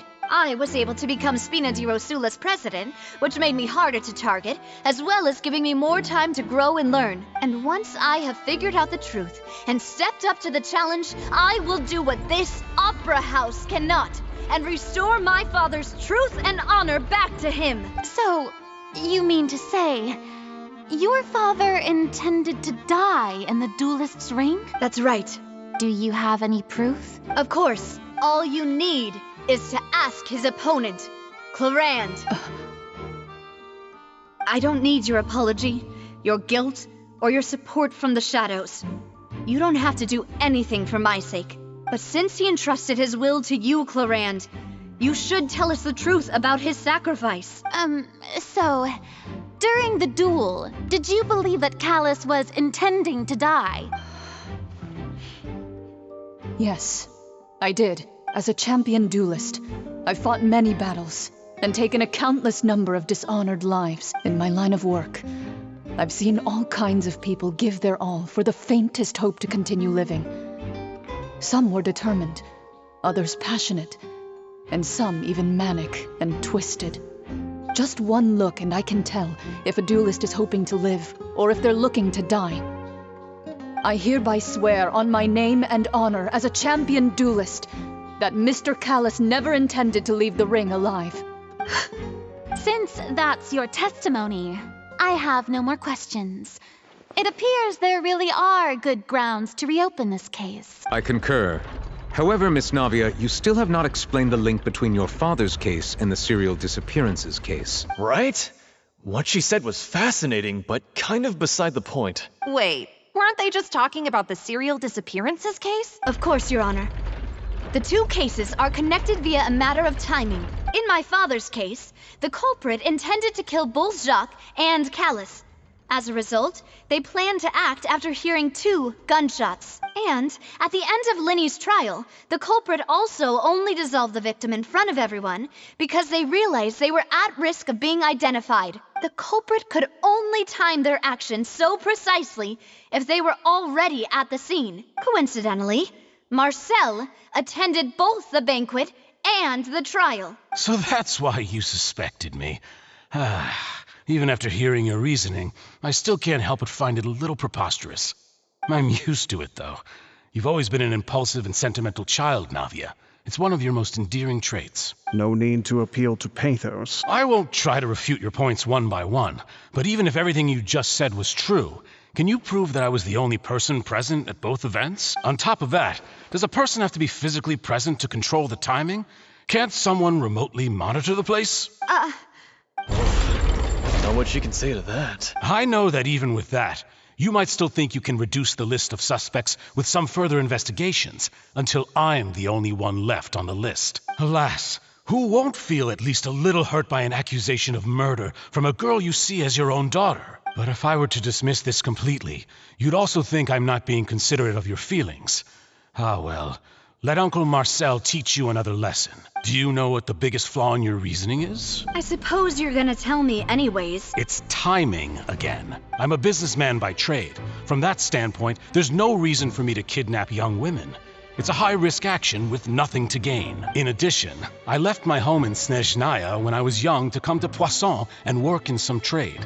My business only thrived when I received Callus's patronage. But the disappearances began before I ever stepped foot in Fontaine. I do apologize, demoiselle. This was my mistake. No, it's not your fault. I'm sure he had come prepared. Is there anything else you'd like to say? Would you like to check the date of my first business license against the first known case of the serial disappearances? You can also take a look at my border entry records, or ask my friends and family when I left Snezhnaya for the first time. Could those records and testimonies do something to appease the unspeakable anguish in your heart? Seems like she got the wrong guy. At this rate, Navia will be convicted for falsely accusing him. I think you've done a superb job of dissecting your father's feelings as he neared the end of his life. But aren't you going against all of his wishes and expectations right now? He wished for you to become more rational, collected, and conscientious, instead of dwelling only on your own feelings. Once you've learned to be more considerate of others' feelings, and to stop rushing headlong into things, you'd have met most of his expectations. This isn't just about me, and it never has been. The biggest difference between me and the rest of the victims is that I still have the ability to search for the truth. While that same agency has long been taken from them, the people whose families were destroyed by synth abuse, the people who lost their loved ones to the serial disappearances, and the people who suffered tragic ends due to their sense of justice. Many people's images are flashing before my eyes. I'm sure some are coming to those of you in the audience as well. And whose image do you see, Marcel? Is it a man named Vacher? Oh, so you do know that name. I'm merely surprised you'd suddenly say the name of someone I've never even heard of. I was waiting for you to say that.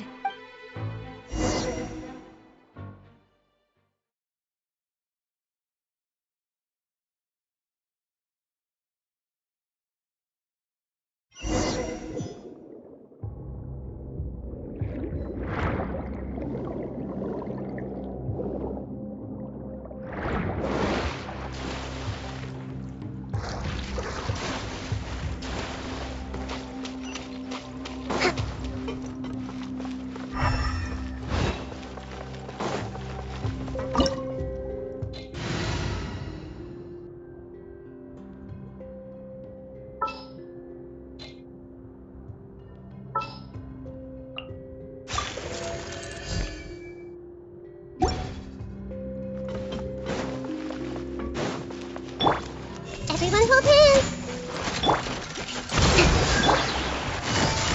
Busted. Stand with me.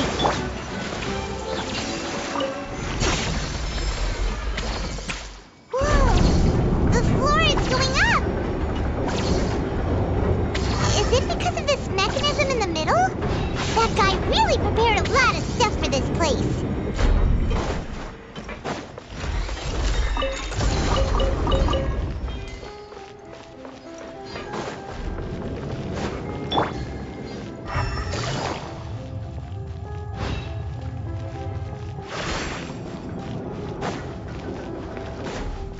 Take it easy.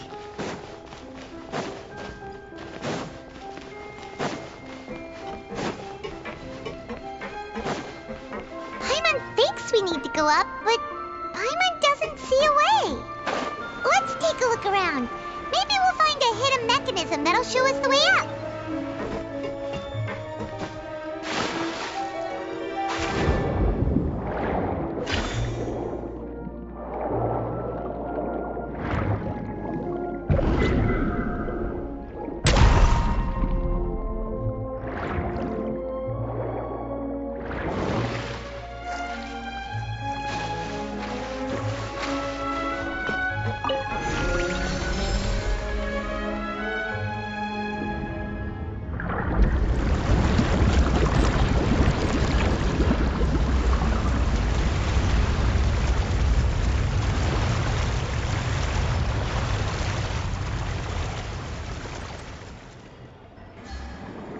The water level is rising.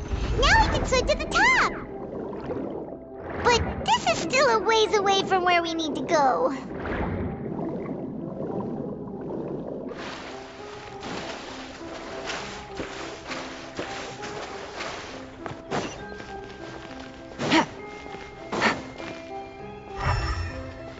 Take it easy. I see everything. Our bond is strong.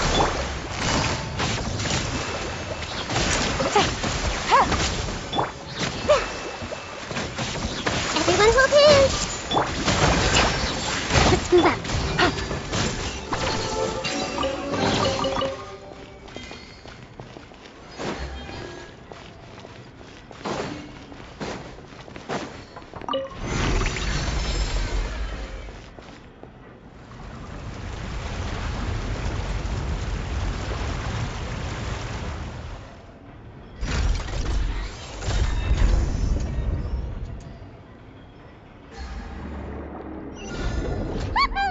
Now the path is clear. Let's go.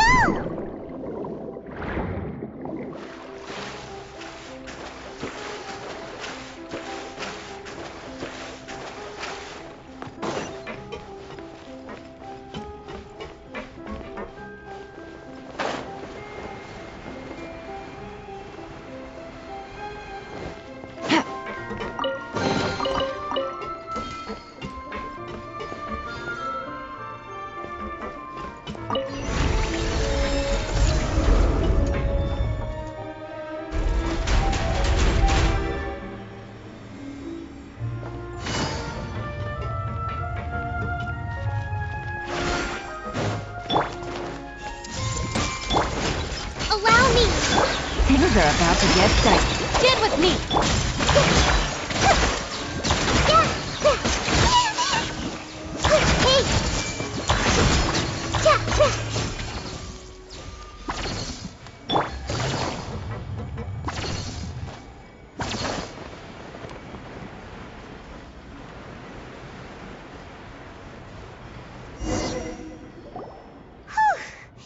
After all that, though, as expected, the mastermind is... that's right.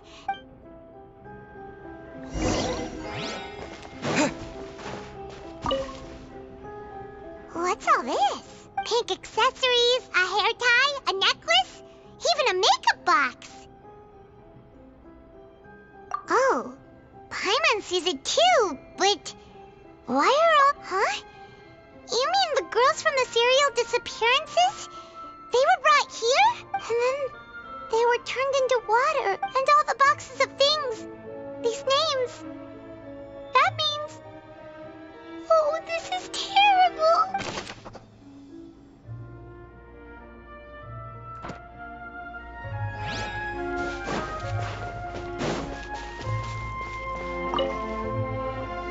Whoa! There's so much synth here! And so many bottles of ingredients that probably just contain the what? Mixing in progress? Ready to drink? Stock sample? Huh. They've also got all the synth pretty clearly labeled. Whoa! There's even fruit-flavored synth? Yep, it's super obvious.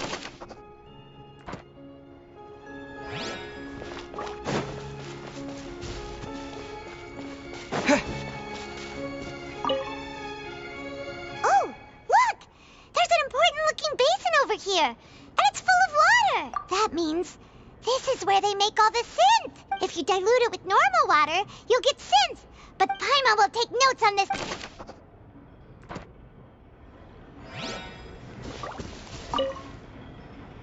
Let's see what's written here. Callus. Navia's father. Oh, this seems to be an investigation. This should prove the existence of the third person, right? We still have not determined the exact content. The old dog's a real menace to deal with. Even if he abides by the promise he's made to us, he will still have the upper hand. He can act whenever he wants to make our lives miserable. The only option left is to remove him from the picture entirely. I concur. Let's send someone to kill him. He won't declare war as long as we don't touch Navia. Oh, seems like we've got a bunch of correspondence between the higher-ups. They're all just so evil.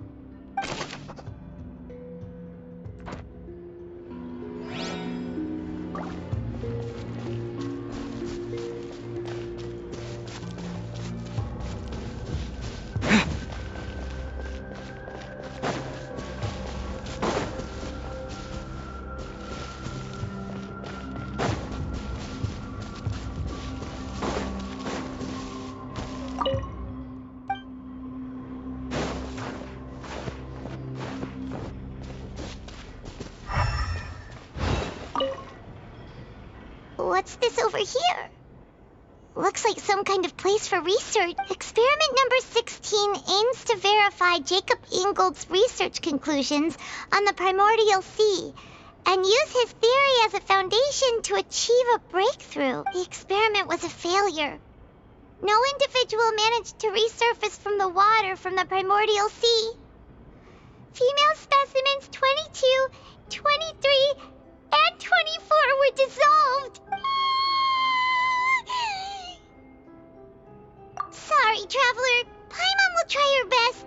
It's just that Paimon's never read something so scary before. How can someone write something that terrible in such a matter-of-fact tone? You read the rest. Paimon's too scared to keep going.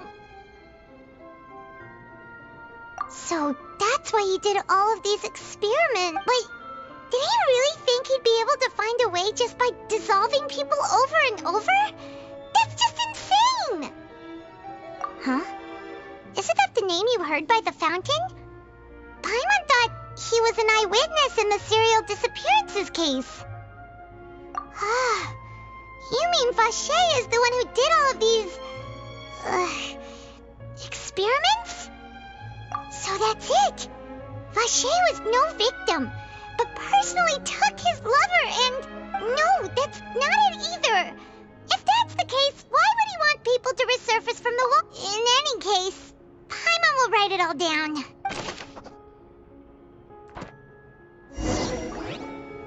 We've looked at almost everything here, and yeah, we haven't found anything that reveals his... No wonder even Neuvillette wasn't able to find anything. Whoever it is probably destroyed everything to do with that name a long time. That way, even if we bring all this back to the opera, we won't be able to identify the true culprit. Sure thing.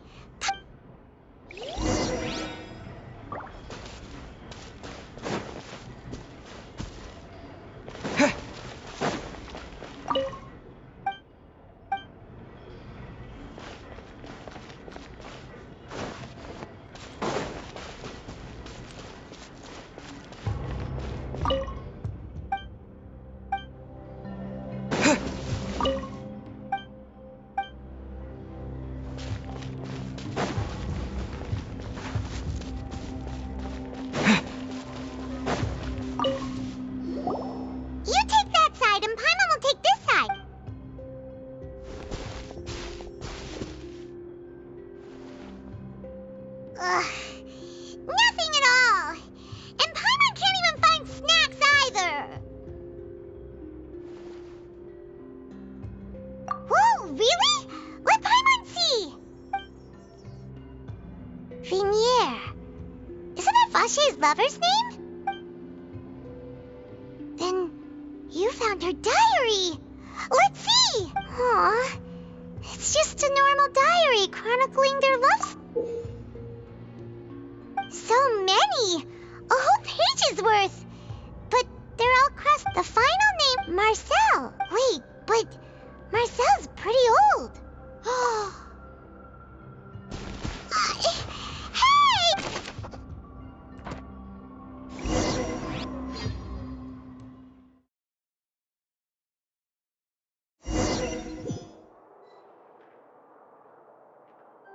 And whose image do you see, Marcel? Is it a man named... Oh, so you... I've merely surprised you. I was waiting for you. Navia! We're back! As expected of my partner. I just knew you'd return in the nick of time. Just how often do you intend to flout the rules of this court? It's all right, Monsieur Nervalette. Given their confidence, I expect they've found the crucial evidence.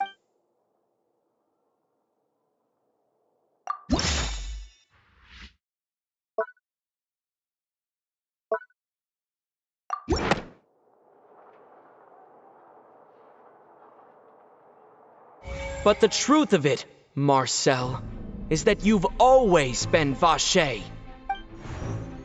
Huh? We've investigated your lair and we already know everything. After your lover, Venier, was dissolved, you kept abducting young women to experiment on the hopes of bringing her back to you. You even created Marcel as a new identity and destroyed all records of your past as Vache. So that's it. Even the villains in opera performances rarely go that far. And with that, Marcel's motive has now been established. This information regarding your past also dismantles your prior timing defense. Well, Marcel, do you know where you went wrong? You fixated your gaze on the lover that passed away, instead of paying attention to the living people around you. So, you never noticed how we changed, or how we grew as individuals. You also never understood Boss's real expectations for his daughter. Or our determination to see things through. Your determination. Mr. Marcel, please speak up now if you would like to defend yourself. Otherwise, the trial will move on to the next stage. Do you really think I wanted to do any of this? Pay attention to you? What for? Have you ever paid attention to me? Ever empathized with my pain? Ever known how it feels to watch the love of your life dissolve right in front of your eyes? No one helped me. No one even believed me. All those decades ago, even the officers from the Maison Gardiennage were laughing at me. They said there's no way a human being can turn into water. So I must have gone mad from grief. Venier's death was brushed away by all of you as if it didn't matter at all. Well, now you know, don't you? Ha! Well, it's too late now. All those who were dissolved are gone forever. You only have yourselves to blame. You set up this ornate opera house in pursuit of your so-called justice. Your beloved drama, while turning a blind eye to the suffering of the people. Venier is dead. We promised each other that we would always be together. Wherever she goes, I will follow. But I'm not from this blasted place, so I can't be dissolved, no matter what I do. Hey, is that water from the primordial sea that he's drinking? I can't dissolve! Can't dissolve! Can't dissolve! Do you all see? I can't go! I can't follow! So if I can't go where she is, what choice do I have but to try to bring her back?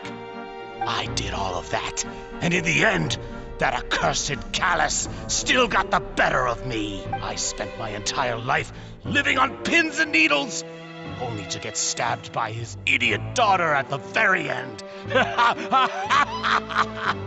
The suspect is exhibiting signs of mental distress. Guards, please restrain him. Don't touch me! Don't anybody come near me! I still need to save Vignere. I promise. We made a promise. Vignere! Please, Vignere! Don't think badly of me. All I want to do is fulfill our promise. At this point, the verdict of this trial is clear.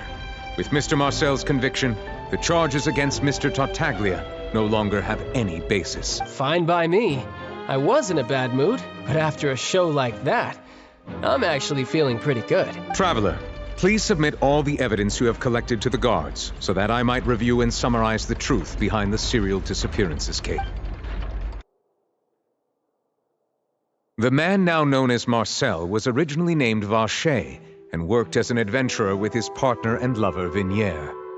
During an underwater expedition, Vignere accidentally came into contact with water from the primordial sea and was dissolved in front of Vacher as a result.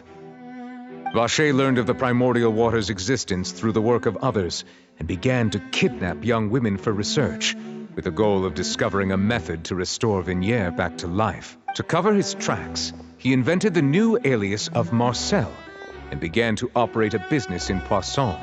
During the course of his research, Vacher discovered that a diluted concoction of water from the primordial sea can induce feelings of euphoria and began to manufacture and market synth. However, as he accumulated wealth to fund his continued research and expanded the scope, he came into conflict with Spina di Rosula. After exchanging blows with Spina di Rosula for many years, Vacher decided to assassinate their president Callus at a banquet. Although the assassination did not go as Vacher expected, he was able to turn Callus into the murder suspect by dissolving the assassin he sent to the scene. And just recently, Vacher attempted to frame Linny as the culprit of the serial disappearances case, using a similar method. However, his attempt to frame Linny failed, and the power of water from the primordial sea became public knowledge. This case also exposed enough of Vacher's machinations that he was eventually successfully charged in court. Thus concludes the enigmatic history of the serial disappearances case, with the truth revealed to all. The Oratrice will now deliver the final verdict regarding the charges against Mr. Vacher.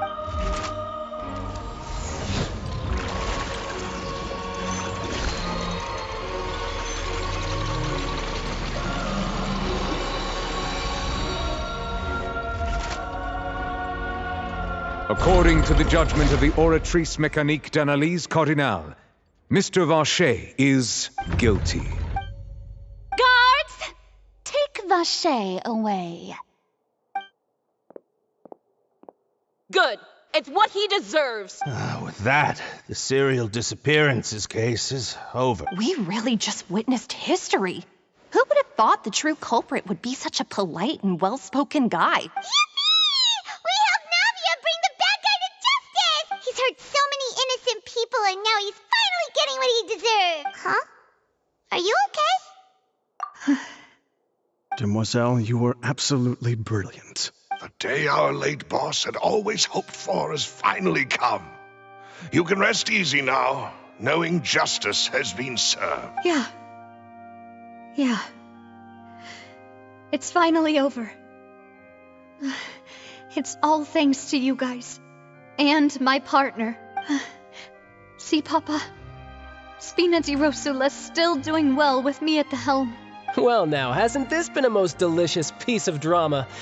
The villain has been caught, justice has been served, past wrongs have been righted, and it's a big ol' happy ending. Since it's been such a great show, I'll just let the false accusations against me slide. Either way, I've still got some business to attend to. So, if you'll excuse me... Please wait just one moment, Mr. Tartaglia. What now? None of this has anything to do with me. According to court protocol, since this trial was initiated due to a charge against you, a verdict must also be made regarding the initial charge before the trial can conclude. Oh, come on. Is this really necessary? Haven't you already caught the real criminal? Isn't it time for side characters like me to exit stage left? Please respect the laws of Fontaine. This has always been the rule. All right, but this sure is a lot of hassle. All I need to do is stand over there, right? Let's just get this over with. Through evidence presented in the public trial that was just held, it has been established that Mr. Tartaglia has no direct connection to the serial disappearances case. The guilty party has been identified, and thus it is logical to suppose Mr. Tartaglia is innocent of the charges. We now turn to the Oratrice Mécanique d'Analyse Cardinale to render the final verdict on the charges. According to the judgment of the Oratrice Mécanique d'Analyse Cardinale, Mr. Tartaglia is guilty. What? Hey! That's not funny! Didn't you just say I'm supposed to be innocent? What's with this verdict? Is your justice machine malfunctioning? Huh? This has never happened before. The Oratrice actually returned a different verdict from the Chief Justice. I mean, have you ever heard of an innocent Fatui Harbinger? Do you think the Oratrice might have just convicted him on general principle? But weren't the charges about the serial disappearances case? No matter what else he's guilty of, it shouldn't affect— The judgment of the Oratrice Mécanique d'Analyse Cardinale is, by law, the final verdict of the court. We must accept the guilty verdict. Guards, please take the suspect into custody per court protocol.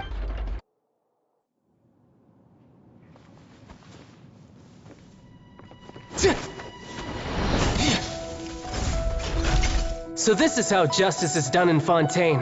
What a joke. You've got your rules.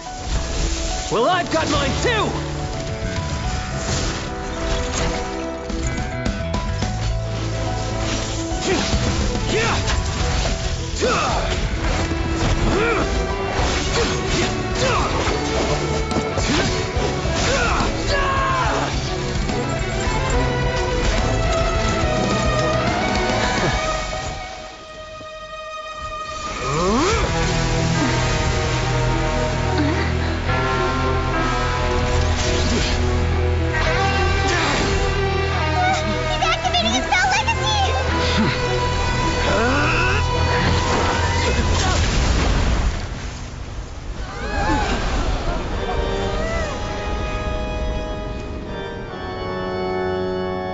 I am sorry.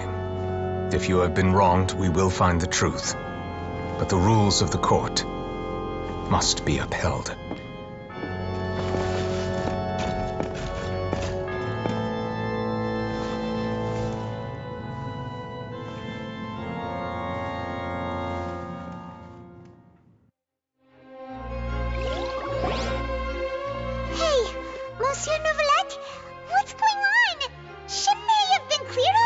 Apologies. This is also the first time I've encountered such a situation. However, according to the rules established at the conception of Fontaine's court system, the Oratrice's judgment is the final verdict of the court. All I do is follow court procedure. As for why the Oratrice arrived at the conclusion it did, you should probably ask someone more knowledgeable than me. Why are you looking at me? I had nothing to do with it! I don't know what happened there either. Hey, stop staring at me! What does Lady Verena mean by that? She says she has no idea either, but that's impossible. Didn't she create the Oratrice herself? Yeah, so are the verdicts reliable or not? Can results like this really be called justice? My dearest citizens, did you really think we'd allow an incorrect verdict to be handed out in this court? Did you really believe that the judgment could be mistaken or be the result of some sort of random mishap? Don't tell me. You thought even I had been blindsided by the Oratrice's result. But the way she looked just now, it was pretty obvious she had no idea what was going on. However, given the state of things, I shall give you an explanation. Everything that just took place, including my supposed shock and bafflement, was a part of an elaborate performance, with every action meant to stir up drama and excitement. And, of course, for every performance there is a script. Everything has unfolded exactly as I expected from the very beginning. As the embodiment of the very concept of justice, the Oratrice shall never render an arbitrary judgment! If you thought Child had nothing to do with the serial disappearances case, it is only because you've been blinded by the superficial appearance of innocence. Everything he's done, not to mention the danger he poses, are beyond ordinary comprehension and completely unforgivable! All shall be revealed in time. You will come to understand my noble intentions, as well as the absolute correctness of the Oratrice's verdict. Now, having said that, although I hate to leave things hanging in suspense, it is now time for this performance to end. As the lead actress, I shall be the first to take my leave. Toodaloo! So she chose to make her escape after all, did she? So you're saying we shouldn't put much stock into what... She probably just put on that performance to save face. However, please be assured that I will continue to investigate this case in a personal capacity. Just as I promised, if the judgment has been incorrect, we will do our utmost to clear his name. All right. Even though we feel pretty badly for him, we'll take your word for it for now. After all, he's done plenty of bad stuff. So he should have known he'd go to prison someday, right?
Hey, what are you doing? Quick, stop him!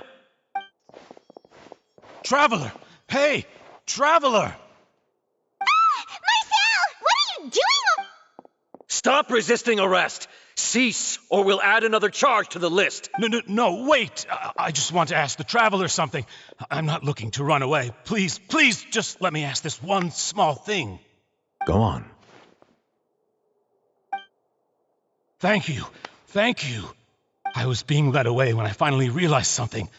Where did you first hear the name Vache? I erased all records of that name. So, unless... Are you still trying to prove your innocence? Give it up. You've already been convicted. Really?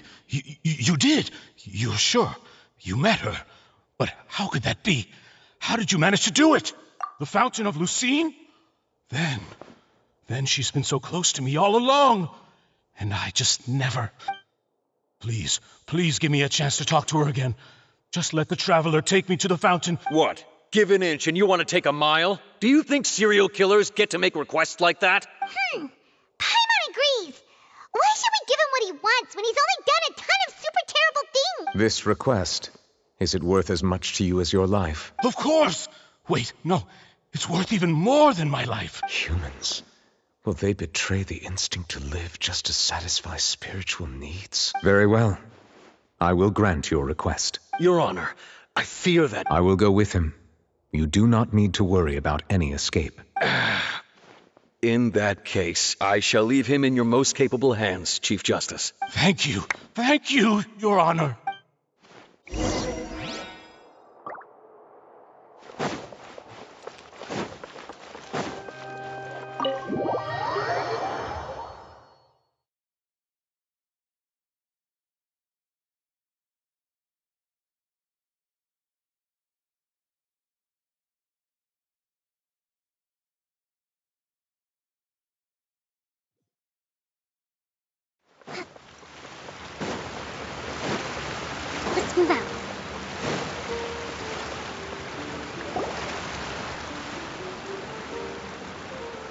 Is this the place?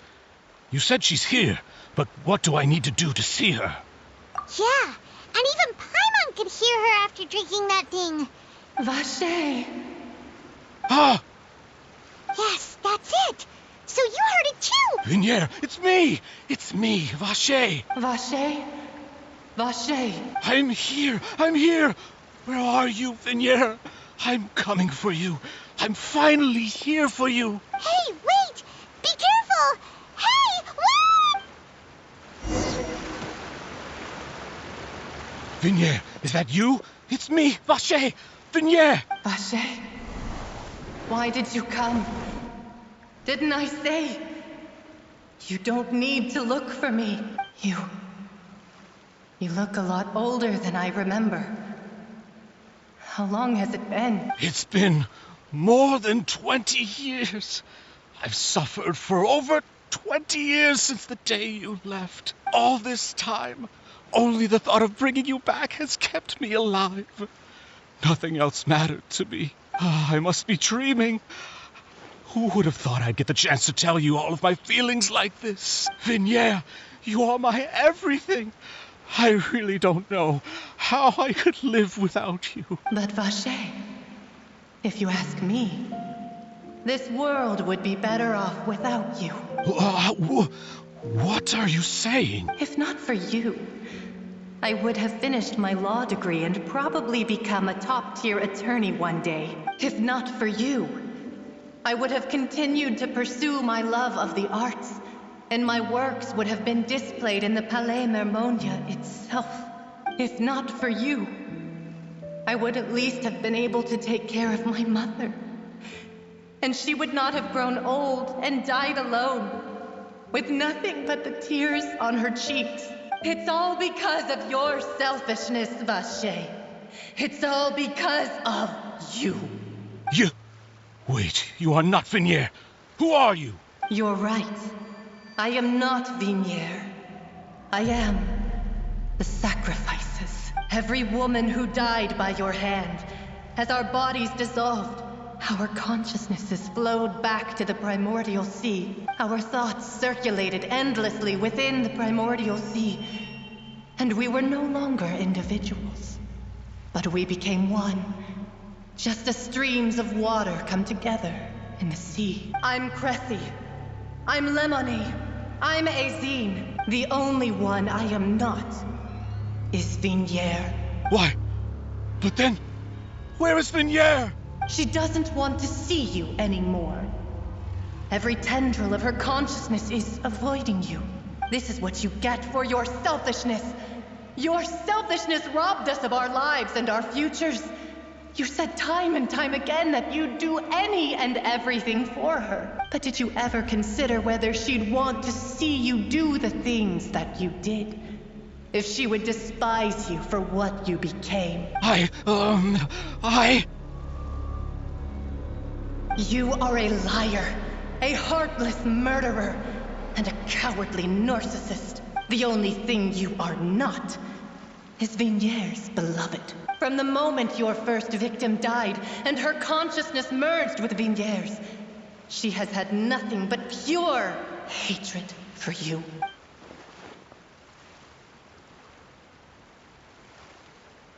No!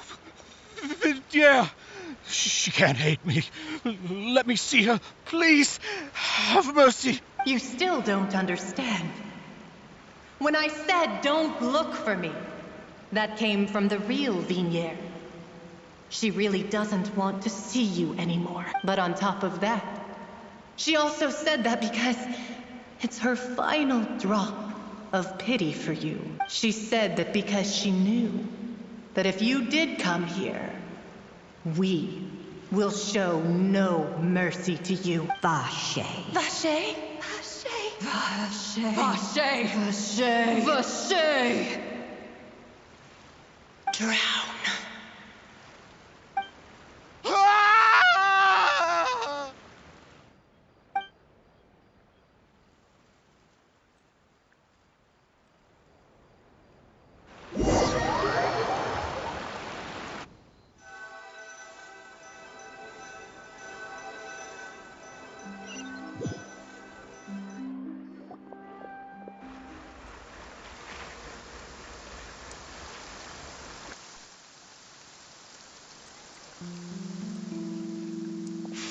finally we have some time to do shopping.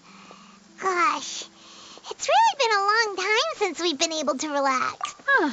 Well met, partner. I knew something great was going to happen when I woke up in such a good mood today. Even this weather can't put a damper on the demoiselle's mood. It's a pleasure to see you both again. Oh, hey, Navia! It's been a few days. Paimon's already started to miss you.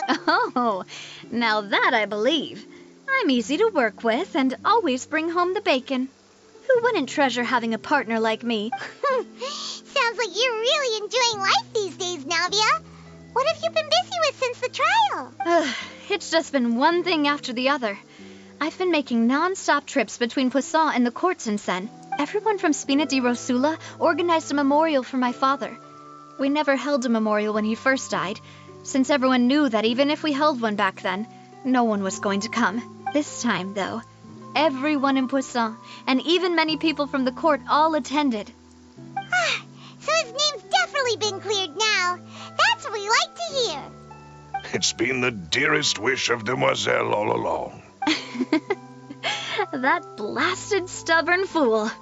I was right to put my faith in him. I'm so glad I didn't give up on the case all those years ago. Oh, by the way, I ran into Charlotte just after I left the memorial service. Well, maybe it'd be more accurate to say I knew she would be there, and there was no way she'd just let me go. Huh? So you know Charlotte too? The Charlotte? Journalist from the Steambird? Yeah, way back when I first became the president of the Spina di Rosula, she was all over me. Wouldn't take no for an answer. I believe the story was called The True Heart of Darkness, Secret Tales of the Yellow Rose. To be fair, though, it was a really flattering feature. So, we've been on pretty good terms ever since. She was trying to lean on our friendship to get me to do an exclusive piece on the serial disappearances case. Oh yeah, she told us about that. She's always been super interested in that case, so now her wish has finally come true too. Anyway, I told her to make sure that when she writes about you guys entering the opera house with the critical evidence, that you both sound really cool. Now that's another thing to look forward to. We trust Charlotte's skills with a pen for sure. Oh, and in other news, I also took Clarande out for a meal. Oh, are you two on better terms now? While you were investigating Vache's headquarters, Clarande gave testimony on my father's behalf. It was thanks to her that we were able to turn the tide. I wanted to thank her. I mean, there's also no point in being awkward all the time, so we took the chance to reconcile with each other. Oh, that's great. Paimon also thought Clarande wasn't actually a bad person. It's always good to have more friends. Anyway, now that the case has finally been solved, perhaps it will slowly begin to fade from the public consciousness. Oh, actually, there's still one last thing I need to do. What is it? I should pay a visit to my father's grave and tell him the truth of what happened, as well as how it all ended. And on top of that, just how much people still look up to him to this day. That includes me, too. Miss Navia. Indeed. We want to go too. We also think Callus is a really admirable person.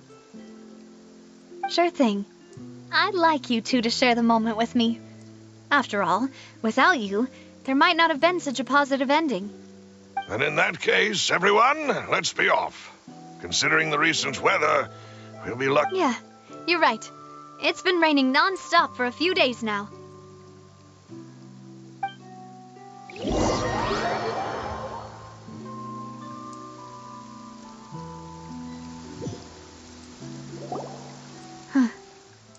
This is where my father's grave is. To be perfectly honest, even I haven't been back here for a long time. Huh? There's someone there already. Wait. That figure. It can't be... Isn't that Nervalette? Why would the Chief Justice be here? Huh? Navia? My apologies. I should have asked before coming to pay my respects. Don't say that. Sorry about that. Oh, I was trying to say there's no need for you to apologize. I wanted to show my father how much I've grown. But still, I doubt I've grown to the point that even the Chief Justice would feel compelled to apologize to me over and over. In that case, I will stop apologizing for now. You really could use some pointers on understanding human emotions, Monsieur Neuvillette. In any case, why did you come to Poisson? Well, ever since that day, I've been turning a question over and over in my head. Just what is justice anyway? There was once a time when I didn't want to believe that there could be anything more important to humans than life itself. Oh, rather than that, it's probably more truthful to say I didn't believe humans were capable of resisting the most basic instinct of living things. That they could rebel against their own nature, or consider certain things to be more important than their own lives. Which is also why I didn't stop your father from beginning that fateful duel. I believed that a truly innocent man would never throw away his life like that. That there was nothing, should have been nothing more important than one's own continued survival. But Mr. Callus proved me utterly and decisively wrong. If not for his sacrifice, the serial disappearances case would have remained unsolved to this day. Mr. Callus made the choice he did for his daughter, for his associates, and for many people completely unrelated to him. And in the end, from a certain perspective, one could say that he did it all for the sake of justice. A justice that's higher than life itself. So, you asked me why I came here. I just wanted to say my apologies to Mr. Callus in person. I should have noticed all of this much sooner. This regret has filled me with a sadness that has haunted me for days. That high and mighty chair in the Opera Epiclese indeed insulates one from many important things. Spina di Rosula, thank you so much for your hard work and perseverance.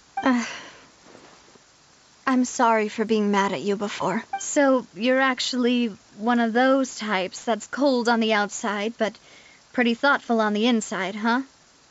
That reminds me of Silver, one of my guys. Sorry about that. Self-expression is not one of my strong suits.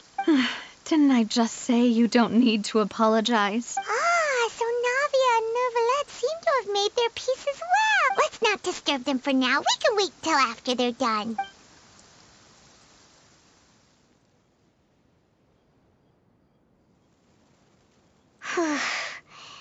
Paimon's never paid respects at someone's... Huh? Oh no. Anyway, Neuvillette is still standing around there. It's not often that we can catch him alone like this, so why don't we go talk to him for a bit? If we can't talk to Lady Farina, we can at least talk to him, right?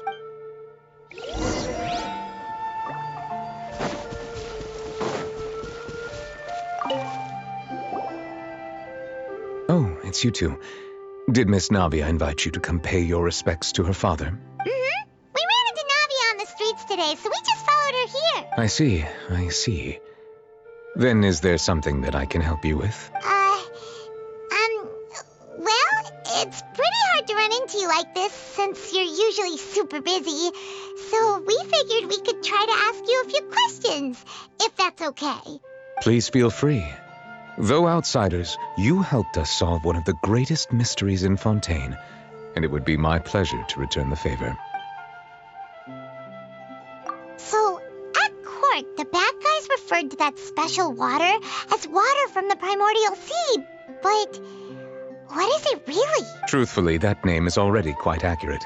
I can only surmise that Vacher and his ilk only learned of its nature and existence after extensive research. There used to be a special sea on the surface of this planet.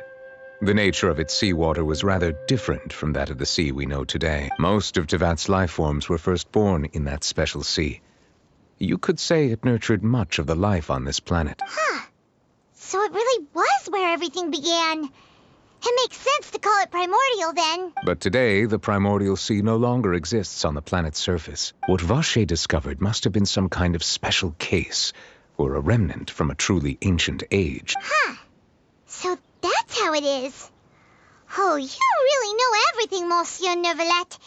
But if that's the case, then why would people, at least people from Fontaine, dissolve in that kind of water? Indeed. Why would the primordial sea, which was known to engender and nurture life, suddenly reverse itself and devour life instead? To be frank, that also doesn't match my understanding of this world and its laws. There must still be some unknown secrets around the people of this land. Is there anything else you'd like to ask me about? That the sea levels will rise and everyone will be dissolved in water, leaving Farina crying alone on her throne, but the sins of the people will be finally washed away for good. Does that appropriately summarize the version you've heard? That's right! It was Linny that told us back then. And that about covers all the main points. Yes, up to the present, I think we reached a point where we have no choice but to confront this prophecy directly. Rumors have it that this prophecy is rooted in the last words the former Hydro Archon left to the world before she passed away. A prophecy? Of the former Hydro Archon? Wow. This is the first time that we've ever heard of it. 2 parts of the prophecy have already proven correct. The rising sea levels, and the ability of the people of Fontaine to be dissolved. We should be more vigilant, and stay on the watch for further signs. Speaking of the prophecy, Farina has also always taken it quite seriously. Indeed, she has been collecting information and intelligence from across Tevat for this purpose. If the rumors were true, then perhaps this prophecy is the conundrum left to Farina by her predecessor. But with Farina being the way she is, can we really trust her to solve it? Is there anything else you'd like to ask me? My apologies. Mind. However, I still believe the judgment of the Oratrice was not rendered arbitrarily. But you also said you thought he was innocent. For many years, I have been quite aware that the Oratrice does not simply mechanically repeat the verdict that I give on each case. As a divinely created mechanism, the people's unified faith in the concept of justice is integrated into it. Not only can it produce the incredible power of indemnitium, but it likely also possesses other traits, such as self-awareness. Which is all to say, I have been prepared for a situation like this for a long time. So when Linny told us that he heard a human voice from the room where the Oratrice's core is stored... I was not aware such a thing had occurred. Perhaps that could serve to prove my conjecture. I will add that to the list of items to investigate. In any case, I am inclined to believe that the Oratrice does have a methodology all its own. We just do not have enough information. Based on Farina's reaction, I doubt even she had any idea what was going on. She managed to bluff her way through it, though, with her time-tested twin tricks of bravado and drama. While we do intend to get to the bottom of this, for now, we regret to say that the Fatui Harbinger will just have to bide his time in the fortress of Meripede. If we did incorrectly convict him of crimes he did not commit, we will most certainly compensate him to the fullest extent allowed by the law. If you ask Paimon, the only compensation he'll want is a no-holds-barred fight with you. Is there anything else you'd like to ask me? Your sibling, another blonde-haired traveler. I'm sorry, but I've never seen anyone who matches that description. If she ever stepped foot in Fontaine, I'm sure she followed our laws to the letter, and had no reason to appear on the stage of the opera Epicles. Is there anything else you'd like to ask? Very well. It was my honor to provide you with what answers I could. I very much enjoyed conversing with you. It will soon be time for me to leave this blissful tranquility behind, and return to Palais Memoria. You really are super busy, Monsieur Neuvillette. Paimon thought you only came here to pay your respects today because you had the day off. Crime and villainy do not have the day off, and so justice must work around the clock as well. This is merely the nature of a justice's work. All right. You've got a point. Huh? Paimon just noticed that the rain has stopped.